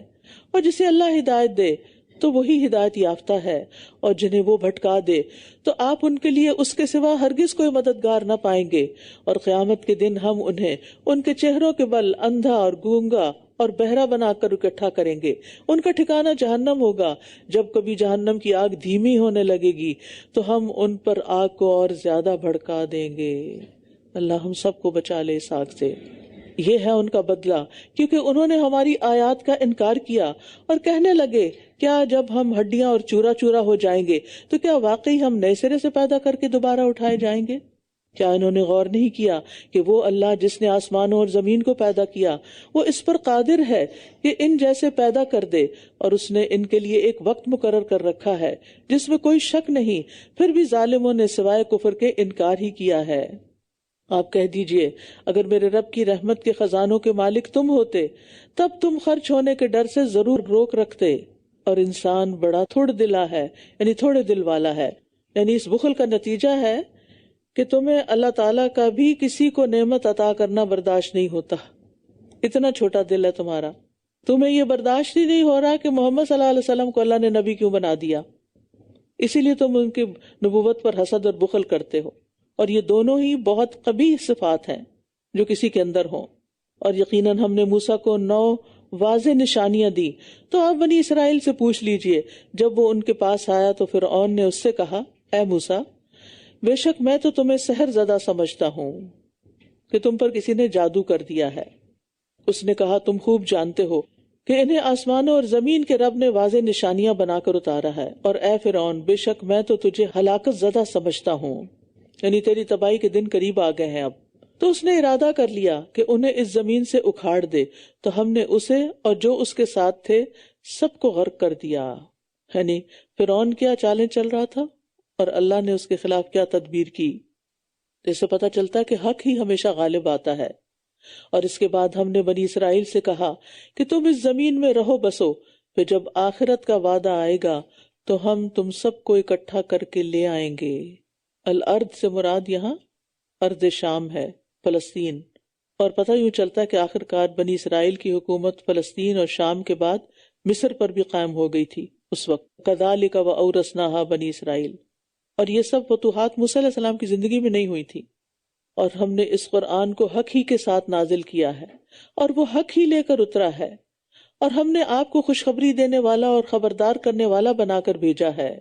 یعنی قرآن اللہ نے نازل کیا ہے اور آپ لوگوں کو خوشخبری دے رہے ہیں. اور قرآن کو ہم نے جدا جدا کر کے نازل کیا تاکہ آپ اسے ٹھہر ٹھہر کر لوگوں پر پڑھیں.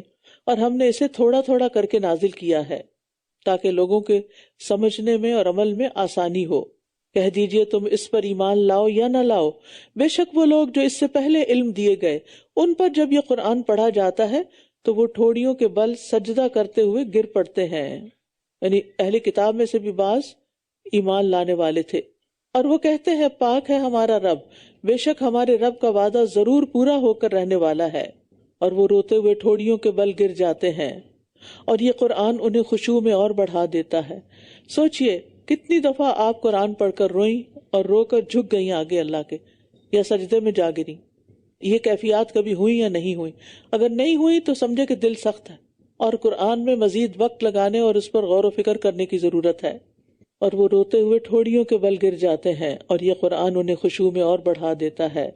تو اس سے پتہ چلتا ہے کہ قرآن پڑھ کر سن کر رونا فضیلت کی بات ہے.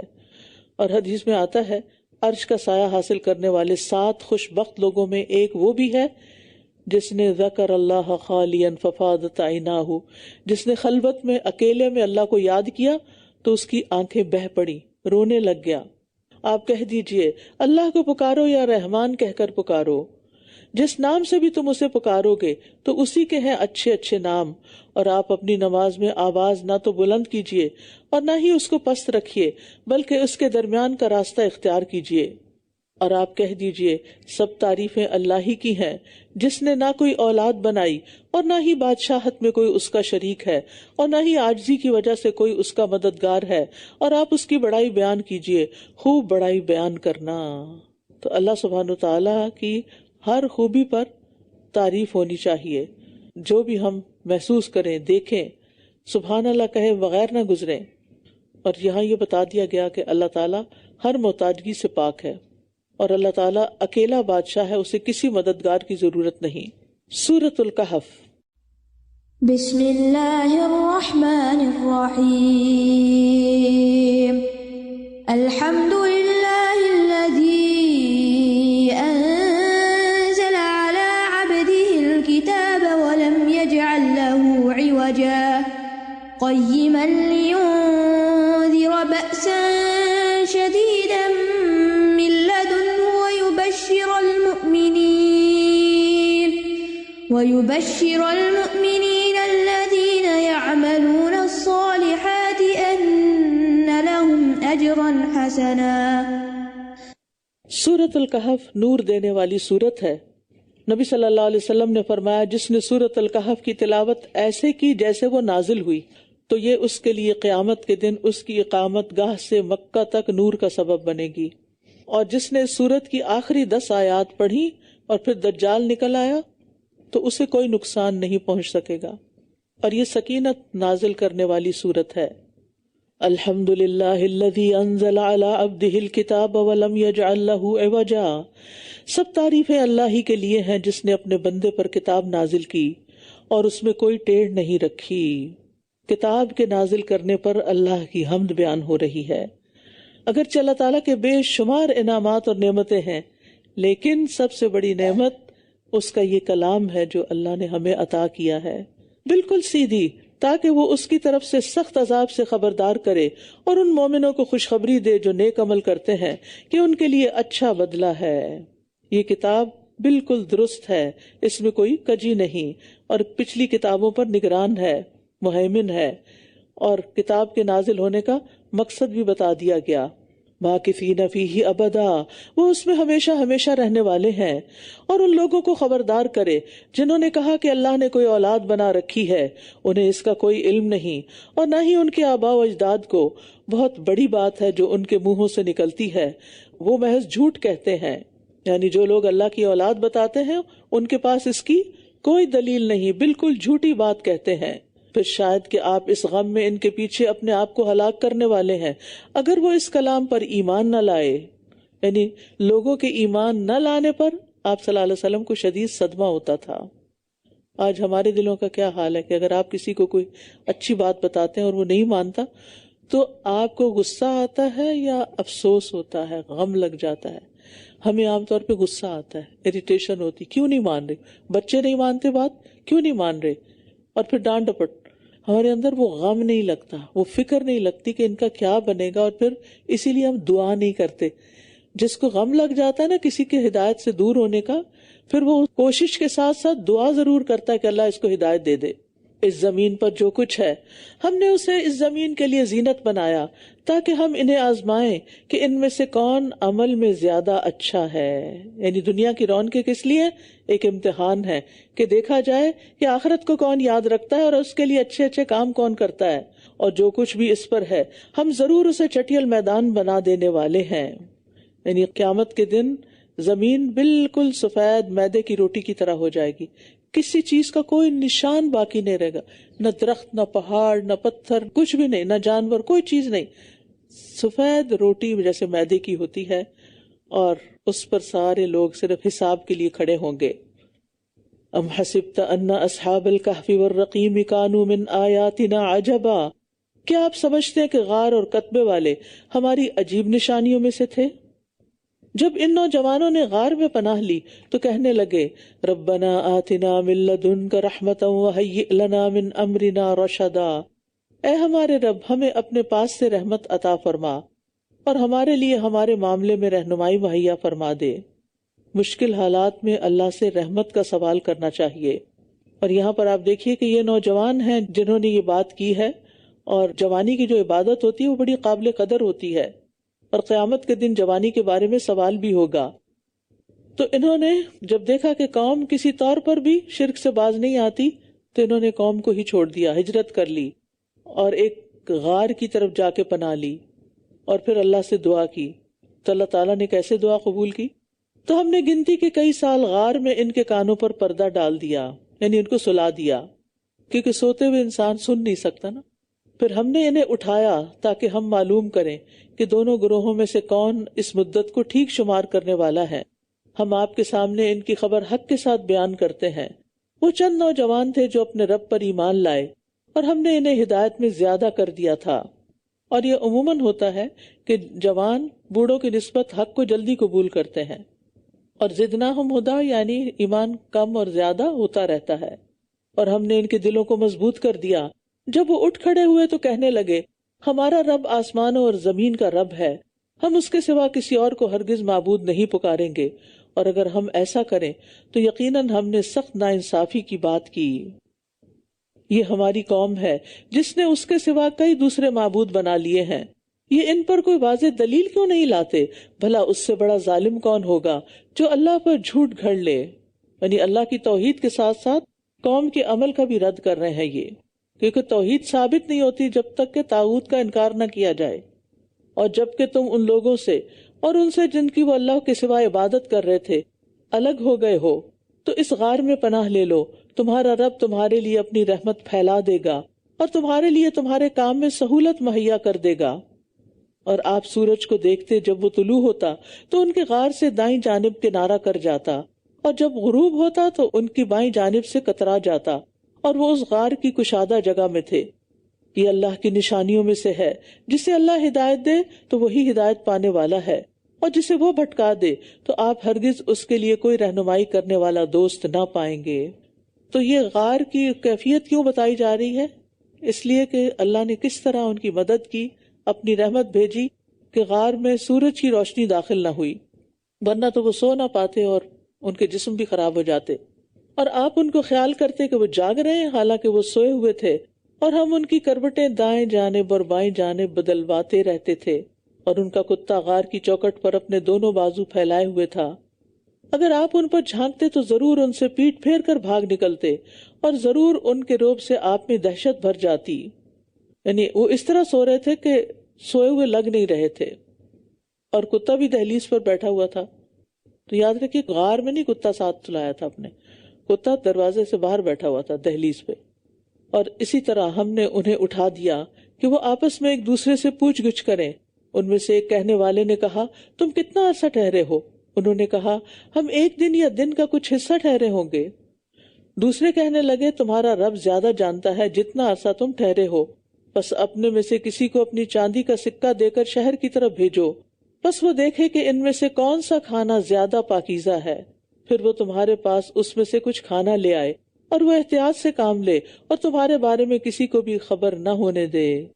سبحان اللہ، جب کئی سو سال بعد اٹھے تو بھوک لگ رہی تھی، کھانا لینے بھیج رہے ہیں، لیکن احتیاط بھی ساتھ بتائی جا رہی ہے، اور یہ کہ کون سا کھانا زیادہ پاکیزہ ہے، ایہم ازکا طعامن۔ اس سے ان کی شخصیت کا اندازہ ہوتا ہے کہ دل میں توحید جو ہے وہ شرک کی نجاست سے بچاتی، اور منہ میں لقمہ جو ہوتا ہے وہ حرام کی نجاست سے بچاتا ہے، اور اس طرح انسان پورا اللہ کا بندہ بن جاتا ہے۔ تو اللہ سبحانہ وتعالیٰ نے اصحاب کہف کو مردوں کے زندہ کرنے پر اپنی قدرت کا عملی مشاہدہ کروایا، اور اصحاب کہف کی غار میں رکنے کی مدت کو بھی اللہ ہی بہتر جانتا ہے۔ اور پھر انہوں نے یہ جو بات کی، یہاں سے قرآن نصف ہو چکا ہے، وَلْيَتَلَطَّفْ وَلْيَتَلَطَّفْ، اور یہ اہم میسج ہے، چاہیے کہ نرمی سے کام لے، باریک بینی سے کام لے۔ کیوں؟ کیونکہ سختی سے کام بگڑ جاتے ہیں۔ یہ یاد رکھنے کی بات ہے، وَلْيَتَلَطَّفْ، یہ موٹا موٹا لکھا ہوتا ہے نا قرآن مجید میں، لیکن اکثر لوگوں کو مطلب نہیں آتا کہ یہ کیا لکھا ہوا ہے۔ تو وہ لکھا ہوتا ہے کہ نرمی سے کام لیا کریں اور باریک بینی سے، سختی سے نہیں، سختی سے کام بگڑ جاتے ہیں، باریک بینی اختیار نہ کرنے سے راز کھل جاتے ہیں اور مطلوبہ معلومات بھی حاصل نہیں ہوتی۔ تو لطف میں نرمی اور باریک بینی دونوں چیزیں شامل ہیں۔ اگر وہ تم پر مطلع ہو گئے تو وہ تمہیں سنگسار کر دیں گے یا تمہیں اپنی ملت میں لوٹا لے جائیں گے، اور تب تم ہرگز بھی فلاح نہ پا سکو گے۔ اور اسی طرح ہم نے لوگوں کو ان پر مطلع کر دیا تاکہ وہ جان لیں کہ بے شک اللہ کا وعدہ سچا ہے، اور یہ کہ قیامت کے آنے میں کوئی شک نہیں۔ جب وہ آپس میں ان کے معاملے میں جھگڑ رہے تھے تو انہوں نے کہا کہ ان پر ایک یادگار عمارت بنا دو، ان کا رب انہیں زیادہ جانتا ہے۔ وہ لوگ جو ان کے معاملے میں غالب آ گئے کہنے لگے، ہم تو ضرور ان پر ایک مسجد بنائیں گے۔ اب یہ ہوا کہ وہ راز کھل گیا، قوم کو پتہ چل گیا، اس کے بعد یہ لوگ تو فوت ہو گئے اور لوگوں میں جھگڑا ہوا کہ ان کے ساتھ اب کرنا کیا ہے۔ تو کچھ نے کہا کہ ان کے اوپر مسجد بنا دیتے ہیں۔ تو قبروں پر عمارتیں بنانا شرک کا دروازہ کھول دیتی ہیں، اس لیے قبر کو پکا کرنے سے بھی منع کیا گیا ہے۔ نبی صلی اللہ علیہ وسلم یہ دعا کیا کرتے تھے، اے اللہ میری قبر کو بت نہ بنانا کہ جس کی پوچھا شروع کر دیں لوگ۔ ان لوگوں پر اللہ کی لعنت ہو جو اپنے نبیوں کی قبروں کو سجدہ گاہ بنا لیتے تھے۔ سَيَقُولُونَ ثَلَاثَةٌ، ان قریب وہ کہیں گے کہ وہ 3 ہیں، چوتھا ان کا کتا، اور وہ کہیں گے کہ وہ 5 ہیں، چھٹا ان کا کتا، غیب کی بات میں اٹکل کے تیر چلاتے ہوئے، اور کچھ کہیں گے وہ 7 ہیں اور 8واں ان کا کتا۔ آپ کہہ دیجئے میرا رب ان کی تعداد کو زیادہ جانتا ہے، انہیں بہت تھوڑے لوگ ہی جانتے ہیں۔ تو آپ ان کے بارے میں سرسری گفتگو کے سوا بحث نہ کیجیے، اور آپ ان میں سے کسی ایک سے بھی ان کے بارے میں کچھ مت پوچھیے۔ یعنی ایسی چیزوں میں بات کرنے کا فائدہ نہیں کہ جس کا کوئی نتیجہ نہ نکلنے والا ہو، کسی کو بھی تاریخ یاد نہیں، تو یہ بحث کرنا کہ وہ کتنے سال رہے اس کا بھی کچھ فائدہ نہیں۔ انسان کے اسلام کی خوبی یہ ہے کہ بے فائدہ چیزوں کو چھوڑ دے، اور آپ ہرگز کسی چیز کے بارے میں مت کہیے کہ میں یہ کام کل ضرور کروں گا، الا ان یشاء اللہ، مگر یہ کہ اللہ چاہے۔ اور جب آپ بھول جائیں تو اپنے رب کو یاد کیجئے اور کہہ دیجئے امید ہے کہ میرا رب اس معاملے میں بھلائی سے قریب تر بات کی طرف میری رہنمائی کرے گا۔ یاد رکھیے مستقبل کے تمام معاملات میں انشاءاللہ کہنا ضروری ہے۔ جب بھول جائے کہنا تو بعد میں جب یاد آئے تو کہہ دیجئے، لکھنا بھول جائے تو منہ سے بول کے کہہ دیجئے۔ اگر قسم کے ساتھ انشاءاللہ کہہ دیا جائے اور قسم پوری نہ ہو سکے تو کفارہ نہیں، اور کاموں میں برکت کے لیے بھی انشاءاللہ کہیں، کیونکہ جس چیز پر اللہ کا نام لیا جاتا ہے اس میں برکت ہوتی ہے۔ اور انشاءاللہ کا مطلب کیا؟ اگر اللہ چاہے، تو جتنے بھی کام ہیں وہ تبھی ہوتے ہیں جب اللہ چاہتا ہے۔ اور یہ لوگ اپنے غار میں 300 سال رہے اور انہوں نے 9 سال مزید بڑھا دیے، یعنی اصحاب کہف غار میں 309 سال ٹھہرے رہے۔ آپ کہہ دیجئے اللہ ہی اس مدت کو زیادہ بہتر جانتا ہے جو وہ ٹھہرے رہے۔ آسمانوں اور زمین کے غیب کا علم اسی کے پاس ہے، کیا خوب دیکھنے والا ہے وہ اور کیا خوب سننے والا، اس کے سوا کوئی ان کا دوست نہیں، اور وہ اپنے حکم میں کسی ایک کو بھی شریک نہیں کرتا۔ یعنی آسمان و زمین کا غیب صرف اللہ کے پاس ہے، ہر چیز کو سنتا اور دیکھتا ہے، اور وہ اپنے فیصلوں میں کسی کو شریک نہیں کرتا۔ وَاتْلُ مَا أُوحِيَ إِلَيْكَ مِن كِتَابِ رَبِّكَ، اور آپ کی طرف آپ کے رب کی کتاب میں سے جو وحی کیا گیا ہے اسے پڑھتے رہیے، اس کے کلمات کو کوئی بدلنے والا نہیں، اور آپ اس کے سوا ہرگز کوئی پناہ گاہ نہیں پائیں گے۔ اللہ تعالیٰ نے قرآن مجید میں اصحاب کہف کا قصہ بس جامع طور پر بیان کیا ہے، اس میں بے شمار سبق ہیں، لیکن چونکہ یہ مختصر سا ہمارا وقت ہے اس لیے وہ سب کچھ بیان نہیں ہو سکتا، چونکہ یہ ہر جمعے کو پڑھی جاتی صورت اور اس سے انسان کو نور ملتا ہے، تو ضروری ہے کہ اس کو تفصیل سے جانیے، ہو سکے تو اس کا لفظی ترجمہ یاد کر لیں، اس کے معنی یاد کر لیں، اس کی تفسیری پوائنٹس دیکھیں اور اس کو حفظ کر لیں تاکہ پھر پڑھتے رہیں اور اللہ کی طرف سے نور ملتا رہے۔ وَاصْبِرْ نَفْسَكَ مَعَ الَّذِينَ يَدْعُونَ رَبَّهُمْ بِالْغَدَاةِ وَالْعَشِيِّ يُرِيدُونَ وَجْهَهُ، اور آپ خود کو ان لوگوں کے ساتھ روک رکھیے جو اپنے رب کو صبح و شام پکارتے ہیں، وہ اس کا چہرہ چاہتے ہیں، اور آپ اپنی آنکھیں ان سے نہ پھیریے کہ آپ دنیا کی زندگی کی زینت چاہتے ہوں، اور کسی بھی ایسے شخص کی بات نہ مانیے جس کے دل کو ہم نے اپنے ذکر سے غافل کر دیا اور اس نے اپنی خواہش نفس کی پیروی کی اور اس کا معاملہ حد سے بڑھا ہوا ہے۔ اور یہ معمولی بات نہیں ہے کہ انسان کو اللہ کا ذکر سنایا جائے اور وہ اس کی طرف توجہ نہ دے اور غفلت میں ہی پڑا رہے اور اپنی خواہشات میں ہی مشغول رہے، دنیا میں مشغول رہے اور دنیا والوں کی صحبت ہی اس کو پسند آئے۔ تو اس سے پتہ چلتا ہے کہ ذکر میں حضور قلب کی بہت اہمیت ہے۔ اور 14ویں پارے میں ہم نے بار بار ذکر سے مراد جو لی گئی وہ پڑھا تھا کہ اس سے مراد قرآن ہے۔ تو قرآن پڑھتے ہوئے اور قرآن کی مجلس میں بیٹھ کر بھی اگر آپ ادھر ادھر کے کام کر رہے ہیں اور آپ توجہ نہیں کر رہے اور غفلت کا شکار ہیں، تو پھر آپ دیکھیے کہ آپ کے بارے میں رب کیا کہتا ہے۔ جو انسان زبان سے اللہ کا ذکر کرتا ہے لیکن دل سے نہیں کرتا تو اس کے اعمال اور اوقات سے برکت کھینچ لی جاتی ہے، یہاں تک کہ اس کا کام بھی فضول ہو جاتا ہے۔ کیونکہ بعض لوگ کہتے ہیں ہم نے اتنی دیر ذکر کیا لیکن کچھ حاصل نہیں ہوا، بھئی سوچ سمجھ کے بھی کیا تھا، بس صرف رٹا ہی لگا کے بولتے ہی گئے اور بولتے ہی گئے۔ اور کہہ دیجئے کہ حق تو تمہارے رب کی طرف سے ہے، سو جو چاہے ایمان لے آئے اور جو چاہے کفر کرے، بے شک ہم نے ظالموں کے لیے وہ آگ تیار کر رکھی ہے جس کی قناتیں انہیں گھیر لیں گی، اور اگر وہ فریاد کریں گے تو ایسے پانی کے ساتھ فریاد رسی کی جائے گی جو تیل کی تلچھٹ کی طرح ہوگا، جو چہروں کو بھون ڈالے گا۔ کتنی بری پینے کی چیز اور کتنی بری آرام گاہ ہے۔ ان الذین آمنوا وعملوا الصالحات انا لا نضیع اجر من احسن عملا، بے شک جو لوگ ایمان لائے اور انہوں نے نیک عمل کیے تو جو اچھا عمل کرے گا ہم اس کا اجر ضائع نہیں کریں گے۔ کتنی بڑی خوشخبری ہے۔ یہ وہ لوگ ہیں جن کے لیے ہمیشگی کی جنتیں ہیں، جن کے نیچے نہریں بہتی ہوں گی، ان میں وہ سونے کے کنگن پہنائے جائیں گے اور وہ سبز رنگ کے باریک اور موٹے ریشم کے لباس پہنیں گے، وہاں وہ تختوں پر تکیے لگائے ہوئے ہوں گے۔ کتنا اچھا بدلہ اور کتنی اچھی آرام گاہ ہے۔ حدیث میں آتا ہے کہ کنگنوں کی روشنی سے سورج کی روشنی ماند پڑ جائے گی، اتنے بہترین ہوں گے وہ. اور اہل جنت کے لیے اس میں موتیوں کے ہار بھی ہیں، اور ان کا لباس بھی ایسا کہ اگر اہل جنت کی کوئی عورت زمین والوں کی طرف جھانک کر بھی دیکھ لے تو زمین و آسمان اپنی ساری وسعتوں کے باوجود منور ہو جائے، خوشبو سے بھر جائیں. اور اس کے سر کا دوپٹہ بھی دنیا اور اس کے ساری چیزوں سے بڑھ کر ہے. اب یہ جو بات کی گئی ہے نا، وَلَنَصِيفُهَا عَلَى رَأْسِهَا خَيْرٌ مِّنَ الدُّنْيَا وَمَا فِيهَا، یہ حدیث ہے صحیح بخاری کی اور صحیح حدیث. اس سے دو باتیں پتہ چلتی. ایک یہ کہ عورت کا لباس مکمل نہیں ہوتا جب تک اس میں دوپٹہ شامل نہ ہو. آج آپ دیکھیں کہ ہم خواتین نے اوروں کی دیکھا دیکھی دوپٹے غائب کر دیے. پہلے ہوتا تو تھا چلو گلے میں تو ہوتا، لیکن اب وہ نہ سر پہ اور نہ گلے میں. دوسری اہم بات جو اس حدیث سے پتہ چل رہی ہے کہ عورت کا دوپٹہ صرف گلے کے لیے نہیں ہے، صرف آدھے کندھے پہ ڈالنے کے لیے نہیں ہے، وہ سر ڈھانکنے کے لیے ہے.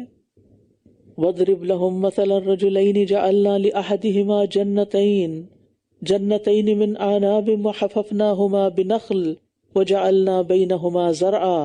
اور ان کے لیے دو آدمیوں کی مثال بیان کیجیے، ان دونوں میں سے ایک کے لیے ہم نے انگوروں کے دو باغ بنائے تھے، اور ان دونوں کو ہم نے کھجور کے درختوں سے گھیر رکھا تھا، اور ہم نے ان دونوں کے درمیان کھیت بھی بنائے تھے.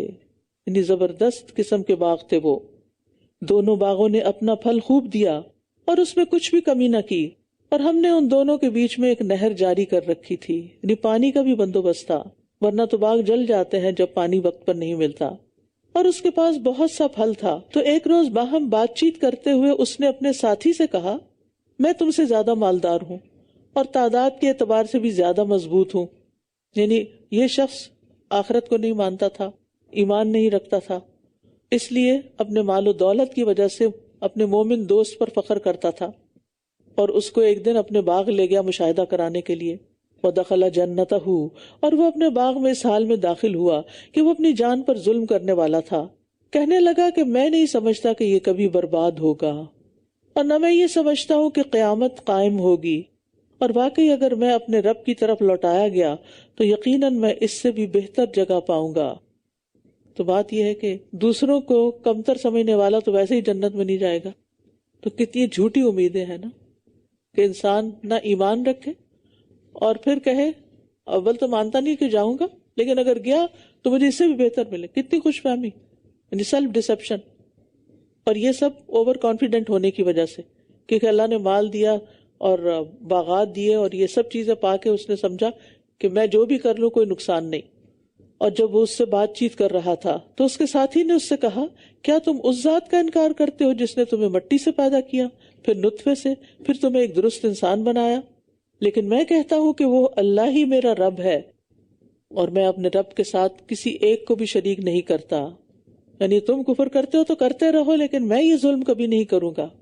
تو اس سے یہ پتہ چلتا ہے کہ اس کا ایمان کتنا مضبوط تھا کہ دوسرے شخص کا دنیاوی مال و دولت زیادہ بھی تھا تو وہ اس سے امپریسڈ نہیں تھا. اس کے نزدیک ایمان زیادہ قیمتی چیز تھی. تو عموماً یہ ہوتا ہے نا کہ انسان اس وقت شکوک و شبہات میں پڑ جاتا ہے، پتہ نہیں پھر یہی نہ ٹھیک ہو کیونکہ اس کو تو اللہ اتنا کچھ دے رہا ہے. یاد رکھیے دنیاوی مال و دولت اللہ کے پسندیدہ ہونے کی علامت نہیں ہے. اور جب تم اپنے باغ میں داخل ہوئے تو تم نے یہ کیوں نہیں کہا ماشاء اللہ لا قوت الا باللہ، جو اللہ نے چاہا وہی ہوگا، کوئی قوت نہیں مگر اللہ کی توفیق سے. اگرچہ تم مجھے دیکھتے ہو کہ میں تم سے مال و اولاد میں کمتر ہوں، یعنی اگرچہ میں تم سے مال و دولت میں کم ہوں، لیکن جو میرے پاس ایمان ہے، نہیں کہنا وہ یہ چاہتے تھے کہ میرے پاس جو ایمان ہے وہ سب سے بڑی دولت ہے. یاد رکھیے نعمت پر فخر اور غرور کی بجائے اللہ کا شکر ہی ادا کرتے رہنا چاہیے، اور اللہ ہی کو تمام نعمتوں کا کریڈٹ دینا چاہیے کہ اس کے چاہنے سے ہی ہوا. ما شاء اللہ کانا. اور یہاں لا قوت الا باللہ، اللہ کے سوا کوئی اور قوت ہے بھی نہیں. ابو موسیٰ اشعری جن کا نام عبداللہ بن قیس تھا وہ کہتے ہیں، ہم نبی صلی اللہ علیہ وسلم کے ساتھ ایک سفر میں تھے. نبی صلی اللہ علیہ وسلم میرے پاس تشریف لائے. میں اس وقت زیر لب کہہ رہا تھا لا حول ولا قوت الا باللہ. آپ نے فرمایا اے عبداللہ بن قیس کہو لا حول ولا قوت الا باللہ، کیونکہ یہ جنت کے خزانوں میں سے ایک خزانہ ہے. اچھا، ہم خزانہ کا لفظ سنتے کیا سوچنے لگتے ہیں؟ سونے چاندی کے ڈھیر. ہم اللہ کے کلام کو، جنت سے آئی ہوئی کسی بات کو خزانہ نہیں سمجھتے. یعنی یہ وہ چیز ہے کہ جو جنت میں لے جانے کا سبب ہے، کیونکہ اس میں بھی اللہ کی توحید ہے.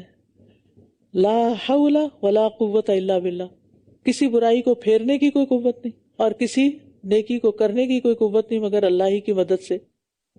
ابو ذر کہتے ہیں مجھے میرے خلیل نے 7 چیزوں کی وصیت کی، میں مساکین سے محبت کروں اور ان سے قریب رہوں، اپنے سے نیچے والے کو دیکھوں اوپر والے کو نہ دیکھوں، میں صلہ رحمی کروں اگرچہ کوئی مجھ سے رشتہ توڑے، اور یہ کہ میں لا حول ولا قوت الا باللہ کی کثرت کر دوں۔ 5ویں چیز، اور حق بات کہوں خواہ وہ تلخ ہی کیوں نہ ہو، اور میں اللہ کے بارے میں کسی ملامت کرنے والے کی ملامت کی پرواہ نہ کروں، اور یہ کہ میں لوگوں سے کچھ نہ مانگوں۔ فَعَسَىٰ رَبِّي أَن يُؤْتِيَنِي خَيْرًا مِّن جَنَّتِكَ، تو ہو سکتا ہے کہ میرا رب مجھے تمہارے باغ سے بہتر عطا کر دے اور اس پر آسمان سے کوئی عذاب بھیج دے تو پھر وہ صاف چٹیل میدان بن جائے، یا اس کا پانی گہرائی میں اتر جائے تو تم ہرگز اسے تلاش نہ کر سکو گے۔ تو مومن ساتھی جو تھا اس نے دنیا کے مال کی بجائے اللہ کی ذات پر بھروسہ کیا اور اس کا سارا پھل گھیر لیا گیا۔ جس کو اپنے باغ پہ بڑا مان تھا سب ختم ہو گیا، تو اس نے اس حال میں صبح کی کہ وہ اس پر جو اس نے اس باغ پر خرچ کیا تھا اپنی دونوں ہتھیلیاں مل رہا تھا، اور وہ باغ اپنی چھتوں سمیت گر پڑا تھا، اور وہ کہہ رہا تھا کہ اے کاش میں اپنے رب کے ساتھ کسی ایک کو بھی شریک نہ کرتا، یعنی اور بت وغیرہ تو دور کی بات، یہ مال و دولت کو بھی شریک نہ کرتا۔ اس سے بڑی اہم بات پتہ چلتی ہے، وہ یہ کہ شرک صرف بت پرستی کا نام ہی نہیں بلکہ دنیا کی شدید محبت کہ انسان اس میں پڑھ کے اللہ سے غافل ہو جائے۔ تو جیسے اس کے مومن ساتھی نے کہا تھا کہ رات اللہ کی طرف سے کوئی عذاب آ سکتا ہے تم پر، تو یہی ہوا کہ اس کا باغ یا تو سردی کی شدید لہر سے، یا پھر آگ لگنے سے، یا کسی آسمانی بجلی کے گرنے سے، یا طوفانی بارش سے تباہ ہو گیا، اور صبح وہاں پر کچھ بھی نہیں تھا۔ اب اس کو یاد آیا کہ میرے مومن بھائی کی بات تو سچی تھی، کاش میں اپنے رب کے ساتھ کسی کو شریک نہ کرتا تھا۔ یہاں کسی بت کو تو شریک نہیں کر رہا تھا، اس دولت کو شریک کر رہا تھا جو باغ کی شکل میں اس کو ملی ہوئی تھی، اور غرور اور تکبر کی وجہ سے اپنے نفس کی پیروی کر رہا تھا۔ اگر وہ اپنے ساتھی یا دوست کی بات مان لیتا اور ساری شان و شوکت کو اللہ کا عطیہ سمجھتا تو اس کے ساتھ یہ نہ ہوتا، اور اللہ کے سوا اس کے پاس کوئی جماعت ایسی نہ تھی جو اس کی مدد کرتی، اور نہ ہی وہ خود بدلہ لینے والا تھا۔ ہنالک الولایۃ للہ الحق، وہاں سارا اختیار اللہ برحق ہی کے لیے ہے، وہ ثواب دینے میں بہتر اور انجام کے اعتبار سے زیادہ اچھا ہے۔ وَاضْرِبْ لَهُمْ مَثَلَ الْحَيَاةِ الدُّنْيَا، اور آپ ان کے لیے دنیا کی زندگی کی مثال بیان کیجئے جو پانی کی طرح ہے، ہم نے اسے آسمان سے اتارا تو اس کے ساتھ زمین کی نباتات خوب گھنی ہو گئی، پھر وہ چورا چورا ہو گئی جسے ہوائیں بکھیر دیتی ہیں، اور اللہ ہر چیز پر قدرت رکھنے والا ہے۔ یہاں دنیا کی بے ثباتی کی ایک اور مثال دی گئی ہے کہ اس کی مثال پانی کی طرح ہے جو اوپر سے آتا ہے بارش کے ساتھ، اور پھر پودے خوب اگتے ہیں، گھنے ہوتے ہیں، اور بہت خوبصورت منظر آتا ہے کیونکہ پھول اور پھل سب کچھ نکل آتا ہے اس پانی کی وجہ سے۔ اور پھر کیا ہوتا ہے، کئی پودے اگتے ہی اکھاڑ لیے جاتے ہیں، کئی پودے بن پکے کاٹ لیے جاتے ہیں، پھر اگر کوئی حادثہ پیش نہ آئے تو پکنے پہ کاٹ لیے جاتے ہیں، یا خود ہی ٹوٹ پھوٹ کا شکار ہو جاتے ہیں۔ تو اس سے کیا پتہ چلتا ہے کہ جو بھی نعمت ہمیں ملی ہے نا، اس کا ایک نہ ایک دن زوال ہونا ہے، وہ ایک دن چلی جائے گی۔ تو یہاں پر حکم کیا ہے کہ دنیا کی زندگی کی مثال بیان کریں۔ تو دنیا کی زندگی کی مثال ابھی پودے سے دی میں نے آپ کو، اور پودے کوئی چھوٹے چھوٹے ہوتے ہیں تو ان کو اکھاڑ دیتے ہیں کیونکہ وہ دوسرے پودوں کو بڑا نہیں ہونے دیتے، اور کچھ ایسے ہوتے ہیں کہ کوئی خاص جگہ پر گرو نہیں کرتے تو وہاں سے ان کو ہٹا لیتے ہیں۔ تو اسی طرح کچھ انسان بچپن میں فوت ہو جاتے ہیں، کچھ جوانی میں فوت ہو جاتے ہیں، کچھ بڑھاپے میں فوت ہو جاتے ہیں، لیکن رہنا یہاں کسی نے بھی نہیں، چاہے کوئی 100 سال کا ہو جائے۔ المال والبنون زینۃ الحیات الدنیا والباقیات الصالحات خیر عند ربک ثوابا وخیر عملا، مال اور بیٹے دنیا کی زندگی کی زینت ہیں، اور باقی رہنے والی نیکیاں آپ کے رب کے نزدیک ثواب اور امید کے اعتبار سے بہت بہتر ہیں۔ تو انسان کو مال و دولت کی بجائے نیک اعمال کی طرف توجہ کرنی چاہیے، باقی کو فانی پر ترجیح دینی چاہیے۔ اور مال اور بیٹوں کا ذکر کیوں کیا گیا؟ کیونکہ انسان کے اندر فخر اور غرور انہی چیزوں کی وجہ سے آتا ہے۔ اور باقیات الصالحات وہ تمام نیک اعمال ہیں جو اللہ کو راضی کرنے والے ہیں، یعنی مال بیٹے تمہارے پیچھے رہ جائیں گے آگے تمہارے ساتھ نیکیاں جائیں گی۔ رسول اللہ صلی اللہ علیہ وسلم نے فرمایا سبحان اللہ، الحمد للہ، ولا الہ الا اللہ واللہ اکبر باقی رہنے والی نیکیوں میں سے ہیں۔ اسی طرح صدقہ جاریہ کے کام، والباقیات الصالحات، ہم میں سے ہر ایک کو سوچنا چاہیے کہ وہ اپنے پیچھے کچھ نہ کچھ ایسا کام چھوڑ کے جائے جس کا ثواب اس کو مرنے کے بعد بھی ملتا رہے، یعنی ایسی جگہ صدقہ کرنا جو اس کے مرنے کے بعد بھی لوگوں کے فائدے میں رہے، مثلا کوئی مسجد بنوانا، کوئی ہاسپٹل بنوانا، کوئی کنواں کھدوانا۔ ضروری نہیں ہوتا کہ سارے کا سارا آپ خود ہی کریں، اگر کچھ بھی اس میں کنٹریبیوشن کر دیں تو بہت کافی ہوتی۔ اسی طرح دینی ادارے بنانا، جب تک لوگ ان میں پڑھتے رہیں گے، جب تک وہاں سے دین پھیلتا رہے گا، آپ کا اجر و ثواب لکھا جاتا رہے گا۔ پھر اسی طرح وہ علم جس سے فائدہ اٹھایا جائے، لوگوں کو علم سکھائیں، تدریس کریں یا تصنیف کریں یا تبلیغ کریں، کچھ بھی کر سکتے ہیں۔ نیک اولاد جو دعائیں کرے یا شاگرد وغیرہ جو دعائیں کرے، وہ بھی اولاد کی طرح ہی ہوتے ہیں۔ تو یہ چیزیں باقی رہنے والی ہیں، اور باقی سب کچھ وائنڈ اپ ہو جائے گا، مرنے کے بعد تقسیم ہو جائے گا۔ اور جس دن ہم پہاڑوں کو چلا دیں گے اور آپ زمین کو کھلے ہوئے میدان کی طرح دیکھیں گے، اور ہم ان سب کو اکٹھا کر لیں گے، پھر ہم ان میں سے کسی ایک کو بھی باقی نہ چھوڑیں گے۔ اب دنیا کی بے ثباتی اور آخرت کے اجر کی پائیداری کی مناسبت سے قیامت کا ذکر کیا جا رہا ہے، یعنی اس دن کو یاد کیجئے جب پہاڑوں کو چلا دیا جائے گا۔ آج کوئی امیجن بھی کر سکتا ہے کہ پہاڑ اپنی جگہ سے ہل جائیں گے اور مختلف حالتوں سے گزرتے ہوئے بالکل مٹی ہو جائیں گے، سراب کی طرح رہ جائیں گے؟ اور یہ سب کچھ کس لیے ہوگا؟ وحشرناہم، سب کو اکٹھا کر کے حساب کتاب کے لیے، اور وہ سب آپ کے رب کے سامنے صف در صف پیش کیے جائیں گے۔ یقیناً تم ہمارے پاس اسی طرح آ گئے جیسے ہم نے تمہیں پہلی بار پیدا کیا تھا، بلکہ تم اس گمان میں رہے کہ ہم تمہارے لیے وعدے کا کوئی وقت مقرر نہیں کریں گے۔ یعنی قیامت کے دن انسان اسی طرح دوبارہ اٹھے گا جیسے پہلی دفعہ پیدا ہوا تھا، صحیح سلامت لیکن بے لباس۔ قیامت کے دن بھی ایسے ہی ہوگا، بے لباس، ننگے پاؤں، ننگے بدن، بغیر ختنے کے، اور ہر شخص اللہ کے سامنے اکیلا کھڑے ہو کر حساب دے گا۔ وَوُضِعَ الْكِتَابُ فَتَرَى الْمُجْرِمِينَ مُشْفِقِينَ مِمَّا فِيهِ، اور اعمال کی کتاب رکھ دی جائے گی، پھر آپ مجرموں کو دیکھیں گے کہ وہ اس سے ڈر رہے ہوں گے جو اس میں درج ہوگا، اور وہ کہیں گے ہائے افسوس ہم پر، اس کتاب کو کیا ہے کہ اس نے نہ کسی چھوٹی چیز کو چھوڑا اور نہ بڑی کو، مگر اس کو شمار کر ڈالا، اور جو عمل انہوں نے کیے وہ حاضر پائیں گے، اور آپ کا رب کسی ایک پر بھی ظلم نہ کرے گا۔ چھوٹے بڑے سب گناہ لکھ دیے جائیں گے، حتیٰ کہ انسان جو آہ اوہ کرتا ہے یہ بھی لکھ لیا جاتا ہے، ہر چیز ریکارڈ ہو رہی ہے۔ یعنی تین طرح کی چیزیں ہوتی ہیں نا، ایک ہوتی ہے کام کی بات، ایک ہوتی ہے غلط بات، اور ایک ہوتی ہے نیوٹرل بات، یعنی درمیان کی بات، نہ ادھر نہ ادھر، جس کا کوئی مطلب فائدہ نہیں، لغو میں آ جاتا ہے، لہو میں آ جاتا ہے۔ تو صغیرہ گناہ جو ہیں وہ اکٹھے ہو کر کبیرہ بن جاتے ہیں، انسان کو تباہ برباد کر دیتے ہیں، اس لیے چھوٹے چھوٹے گناہوں سے بھی بچنا چاہیے۔ وَإِذْ قُلْنَا لِلْمَلَائِكَةِ اسْجُدُوا لِآدَمَ فَسَجَدُوا إِلَّا إِبْلِيسَ، اور جب ہم نے فرشتوں سے کہا کہ آدم کو سجدہ کرو تو سوائے ابلیس کے سب نے سجدہ کیا، وہ جنوں میں سے تھا تو اس نے اپنے رب کے حکم کی نافرمانی کی، بات نہیں مانی۔ دیکھیے بات نہ ماننے کا پھر انجام کیا ہے۔ اللہ تعالیٰ پوچھتے ہیں کیا پھر بھی تم مجھے چھوڑ کر اسے اور اس کی اولاد کو دوست بناتے ہو، یعنی شیطان اور اس کی ذریت کو، حالانکہ وہ سب تمہارے دشمن ہیں۔ ظالموں کے لیے کتنا برا بدلہ ہے، کیا چھوڑ کے کیا لے رہے ہیں۔ میں نے نہ انہیں آسمانوں اور زمین کی پیدائش کے وقت حاضر کیا تھا، یعنی شیطانوں کو، اور نہ ہی ان کی اپنی پیدائش کے وقت، اور نہ ہی میں گمراہ کرنے والوں کو اپنا بازو یعنی مددگار بنانے والا ہوں۔ اور جس دن وہ فرمائے گا پکارو میرے ان شریکوں کو جنہیں تم میرا شریک سمجھتے تھے، تو وہ انہیں پکاریں گے مگر وہ انہیں کوئی جواب نہ دیں گے، اور ہم ان کے مابین ہلاکت کی ایک جگہ بنا دیں گے۔ اور مجرم لوگ آگ کو دیکھیں گے تو وہ سمجھ لیں گے کہ یقیناً وہ اسی میں گرنے والے ہیں، اور وہ اس سے بچنے کی کوئی جگہ نہ پائیں گے۔ اب اس سے پتہ چلتا ہے کہ مجرموں کو آگ میں بھیجنے سے پہلے اس کا مشاہدہ کرایا جائے کہ یہاں جا رہے ہو تم، یہ تمہارا ٹھکانہ ہوگا۔ تو سوچئے کہ کتنا دردناک منظر ہوگا وہ، یعنی اس کو دیکھنا بذات خود ہی ایک عذاب ہے۔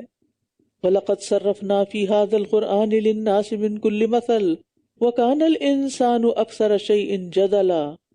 اور یقیناً ہم نے اس قرآن میں لوگوں کے لیے ہر طرح کی مثال پھیر پھیر کر بیان کی، اور انسان جھگڑا کرنے میں ہر چیز سے بڑھ کر ہے، یعنی اللہ تعالیٰ کی باتوں کو سمجھنے کی کوشش نہیں کرتا، بس اسے صرف بحث کرنے سے دلچسپی ہے۔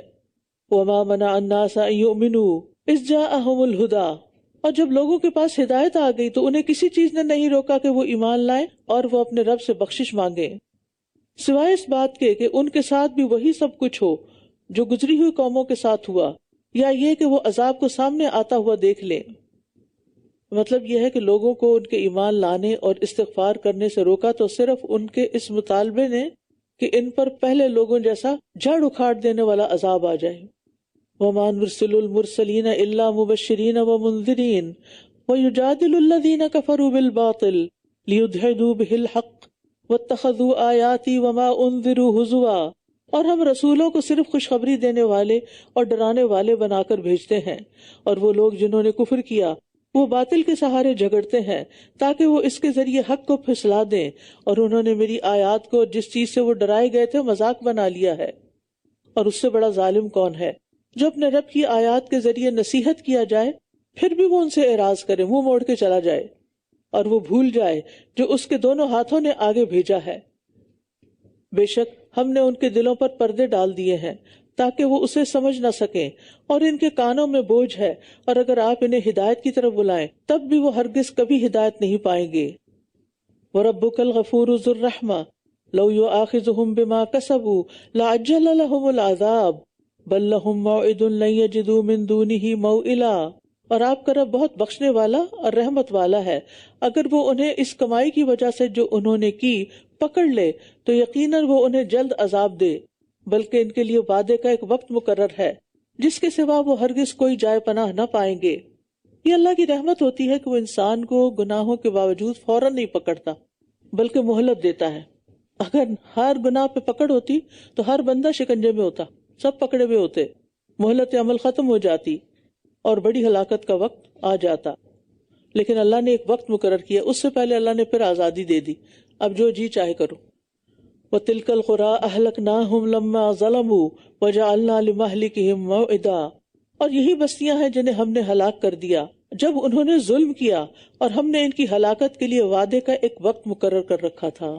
یعنی ہر بستی جو اس کا اپوائنٹڈ ٹائم ہے اس پر ہی ختم ہوگی، اور جو عربوں کے قریب قریب کی بستیاں تھیں ان کو تو وہ دیکھ بھی چکے تھے، قوم سمود، عاد، قوم لوط وغیرہ۔ وَإِذْ قَالَ مُوسَىٰ لِفَتَاهُ لَا أَبْرَحُ حَتَّىٰ أَبْلُغَ مَجْمَعَ الْبَحْرَيْنِ أَوْ أَمْضِيَ حُقُبًا، اور جب موسیٰ نے اپنے نوجوان خادم سے کہا کہ میں نہیں رکوں گا یہاں تک کہ میں 2 سمندروں کے سنگم پر پہنچ جاؤں، ورنہ میں مدتوں چلتا رہوں گا۔ یہاں سے موسیٰ علیہ السلام اور خضر علیہ السلام کا واقعہ اب شروع ہو رہا ہے۔ موسیٰ علیہ السلام خضر علیہ السلام کے پاس حکم حاصل کرنے کے لیے گئے، اگرچہ یہ اپنی جگہ ایک مستقل قصہ ہے، تاہم اس میں اس بات کی تائید بھی ہے جو پہلے 2 قصوں میں گزر چکی ہے۔ اب آپ دیکھیے کہ موسیٰ علیہ السلام ایک جلیل القدر پیغمبر تھے۔ ایک دفعہ وہ واز کر رہے تھے تو کسی نے پوچھا کیا آپ سے بھی بڑا کوئی عالم ہے؟ تو انہوں نے کہا میں نہیں جانتا کہ مجھ سے بڑا بھی کوئی عالم ہے، اور واقعی وہ نہیں جانتے تھے۔ اللہ تعالیٰ کو یہ بات نہیں پسند آئی تو اللہ سبحانہ تعالیٰ نے ان کو مزید سیکھنے کے لیے خضر کے پاس بھیج دیا۔ انہوں نے اپنے ساتھ اپنا ایک خادم بھی لے لیا، یوشع بن نون، جو ان کے شاگرد تھے اور ان پر ایمان لائے ہوئے تھے، یہ ان سے بہت محبت کرتے تھے، ان کی خدمت میں ہر وقت ان کے ساتھ رہتے تھے۔ اب آپ دیکھیں کہ موسیٰ علیہ السلام علم حاصل کرنے کے لیے نکلے تھے، اور سلف صالحین علم حاصل کرنے کے لیے دور دراز کا سفر کرتے رہے۔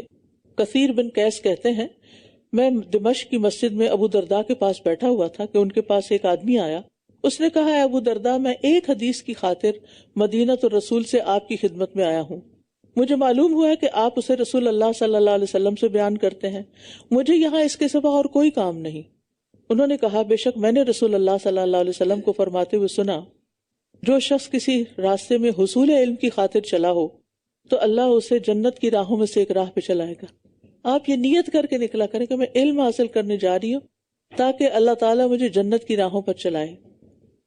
اور بلا شبہ فرشتے طالب علم کی رضامندی کے لیے اپنے پر بچھاتے ہیں اس کو خوش کرنے کے لیے، اور صاحب علم کے لیے آسمانوں میں بسنے والے، زمین میں رہنے والے اور پانی کے اندر مچھلیاں بھی استغفار کرتی ہیں۔ اتنا بڑا ریوارڈ ہے علم سیکھنے کا اور علم سکھانے کا۔ تو موسیٰ علیہ السلام نے بالکل کوئی آر محسوس نہیں کی کہ میں کتنا بڑا پیغمبر ہوں، میں خضر کے پاس کیسے جاؤں، کچھ نہیں، بس حکم ملا تو چل دیے۔ اور کیسے چلے کہ کہا کہ میں رکوں گا ہی نہیں جب تک میں اپنی منزل تک نہ پہنچ جاؤں۔ پھر جب وہ دونوں آگے بڑھ گئے تو موسیٰ نے اپنے نوجوان سے کہا ہمارا ناشتہ لاؤ، ہمیں اپنے اس سفر میں بہت تھکاوٹ لاحق ہو گئی ہے۔ موسیٰ علیہ السلام نے تھکان اس وقت محسوس کی جب وہ اس جگہ سے آگے گزر گئے جہاں اللہ نے انہیں حکم دیا تھا کہ یہاں ملیں گے خضر۔ اس نے کہا کیا دیکھا آپ نے، جب ہم اس چٹان کے پاس رکے تھے تو میں مچھلی کو بھول گیا، یعنی یہ یوشع نے کہا، اور دراصل شیطان نے مجھے بلوا دیا کہ میں آپ سے اس کا ذکر کروں، اور مچھلی نے سمندر میں عجیب طرح اپنا رستہ بنا لیا۔ تو اس سے پتہ چلتا ہے کہ سفر میں ضروری اشیاء اور کھانے پینے کا سامان ساتھ رکھنے میں کوئی حرج نہیں، اور جو شخص دین کے علم کے لیے نکلتا ہے اس کے ساتھ اللہ کی مدد ہوتی ہے۔ موسیٰ نے کہا یہی تو وہ جگہ تھی جو ہم تلاش کر رہے تھے، چنانچہ وہ دونوں اپنے قدموں کے نشانات کی پیروی کرتے ہوئے واپس پلٹ گئے، تو ان دونوں نے ہمارے بندوں میں سے ایک بندے خضر کو پایا جسے ہم نے اپنی طرف سے رحمت عطا کی تھی، اور اسے ہم نے اپنے پاس سے ایک علم سکھایا تھا۔ اس سے کیا اہم بات پتہ چلتی ہے کہ کسی بھی مہم کو سر انجام دینے کے لیے، کسی بھی کام کو چھوٹا ہو یا بڑا کرنے کے لیے دو چیزیں چاہیے ہوتی ہیں، ایک اللہ کی رحمت اور فضل چاہیے ہوتا ہے، اور دوسری یہ کہ انسان اس کے لیے تیاری کرے، محنت کرے اور وہ ضروری علم حاصل کرے۔ موسیٰ نے اس سے کہا کیا میں اس شرط پر آپ کے پیچھے آ سکتا ہوں کہ آپ مجھے اس بھلائی میں سے سکھائیں جو آپ کو سکھائی گئی ہے؟ یہ علم سیکھنے کا ادب تھا۔ قال انک لن تستطیع معی صبرا، اس نے کہا تم ہرگز میرے ساتھ صبر نہ کر سکو گے، اور جس چیز کا تم نے علم کی روح سے احاطہ ہی نہ کیا ہو اس پر صبر کر بھی کیسے سکتے ہو؟ اس نے کہا انشاءاللہ آپ ضرور مجھے صبر کرنے والا پائیں گے، اور میں آپ کے کسی حکم کی نافرمانی نہیں کروں گا۔ خضر نے کہا پھر اگر تم میرے پیچھے آئے تو مجھ سے کسی چیز کے بارے میں سوال نہ کرنا، یہاں تک کہ میں خود ہی تمہارے سامنے اس کا تذکرہ کر دوں۔ پھر وہ دونوں چل دیے، یہاں تک کہ جب وہ ایک کشتی میں سوار ہوئے تو خضر نے اس کشتی میں شگاف کر ڈالا۔ موسیٰ نے کہا کیا آپ نے اس میں اس لیے شگاف کر ڈالا تاکہ آپ اس کے سواروں کو غرق کر دیں؟ یقیناً آپ نے بڑی سنگین حرکت کی۔ اس نے کہا میں نے کہا نہ تھا تم میرے ساتھ ہرگز صبر نہ کر سکو گے؟ قال لا تؤاخذنی بما نسیت ولا ترہقنی من امری عسرا، موسیٰ نے کہا آپ اس پر میرا مواخذہ نہ کریں جو میں بھول گیا، اور میرے معاملے میں مجھے کسی مشکل میں نہ ڈالیں۔ پھر وہ دونوں چل دیے، یہاں تک کہ جب وہ ایک لڑکے سے ملے تو اس نے اسے قتل کر دیا۔ موسیٰ نے کہا کیا آپ نے بغیر کسی جان کے بدلے ایک بے گناہ جان کو قتل کر دیا؟ یقیناً آپ نے ایک نہایت ناپسندیدہ حرکت کی ہے۔ وآخر دعوانا ان الحمد للہ رب العالمین، سبحانک اللہم وبحمدک، اشہد ان لا الہ الا انت، استغفرک واتوب الیک۔ السلام علیکم ورحمۃ اللہ وبرکاتہ۔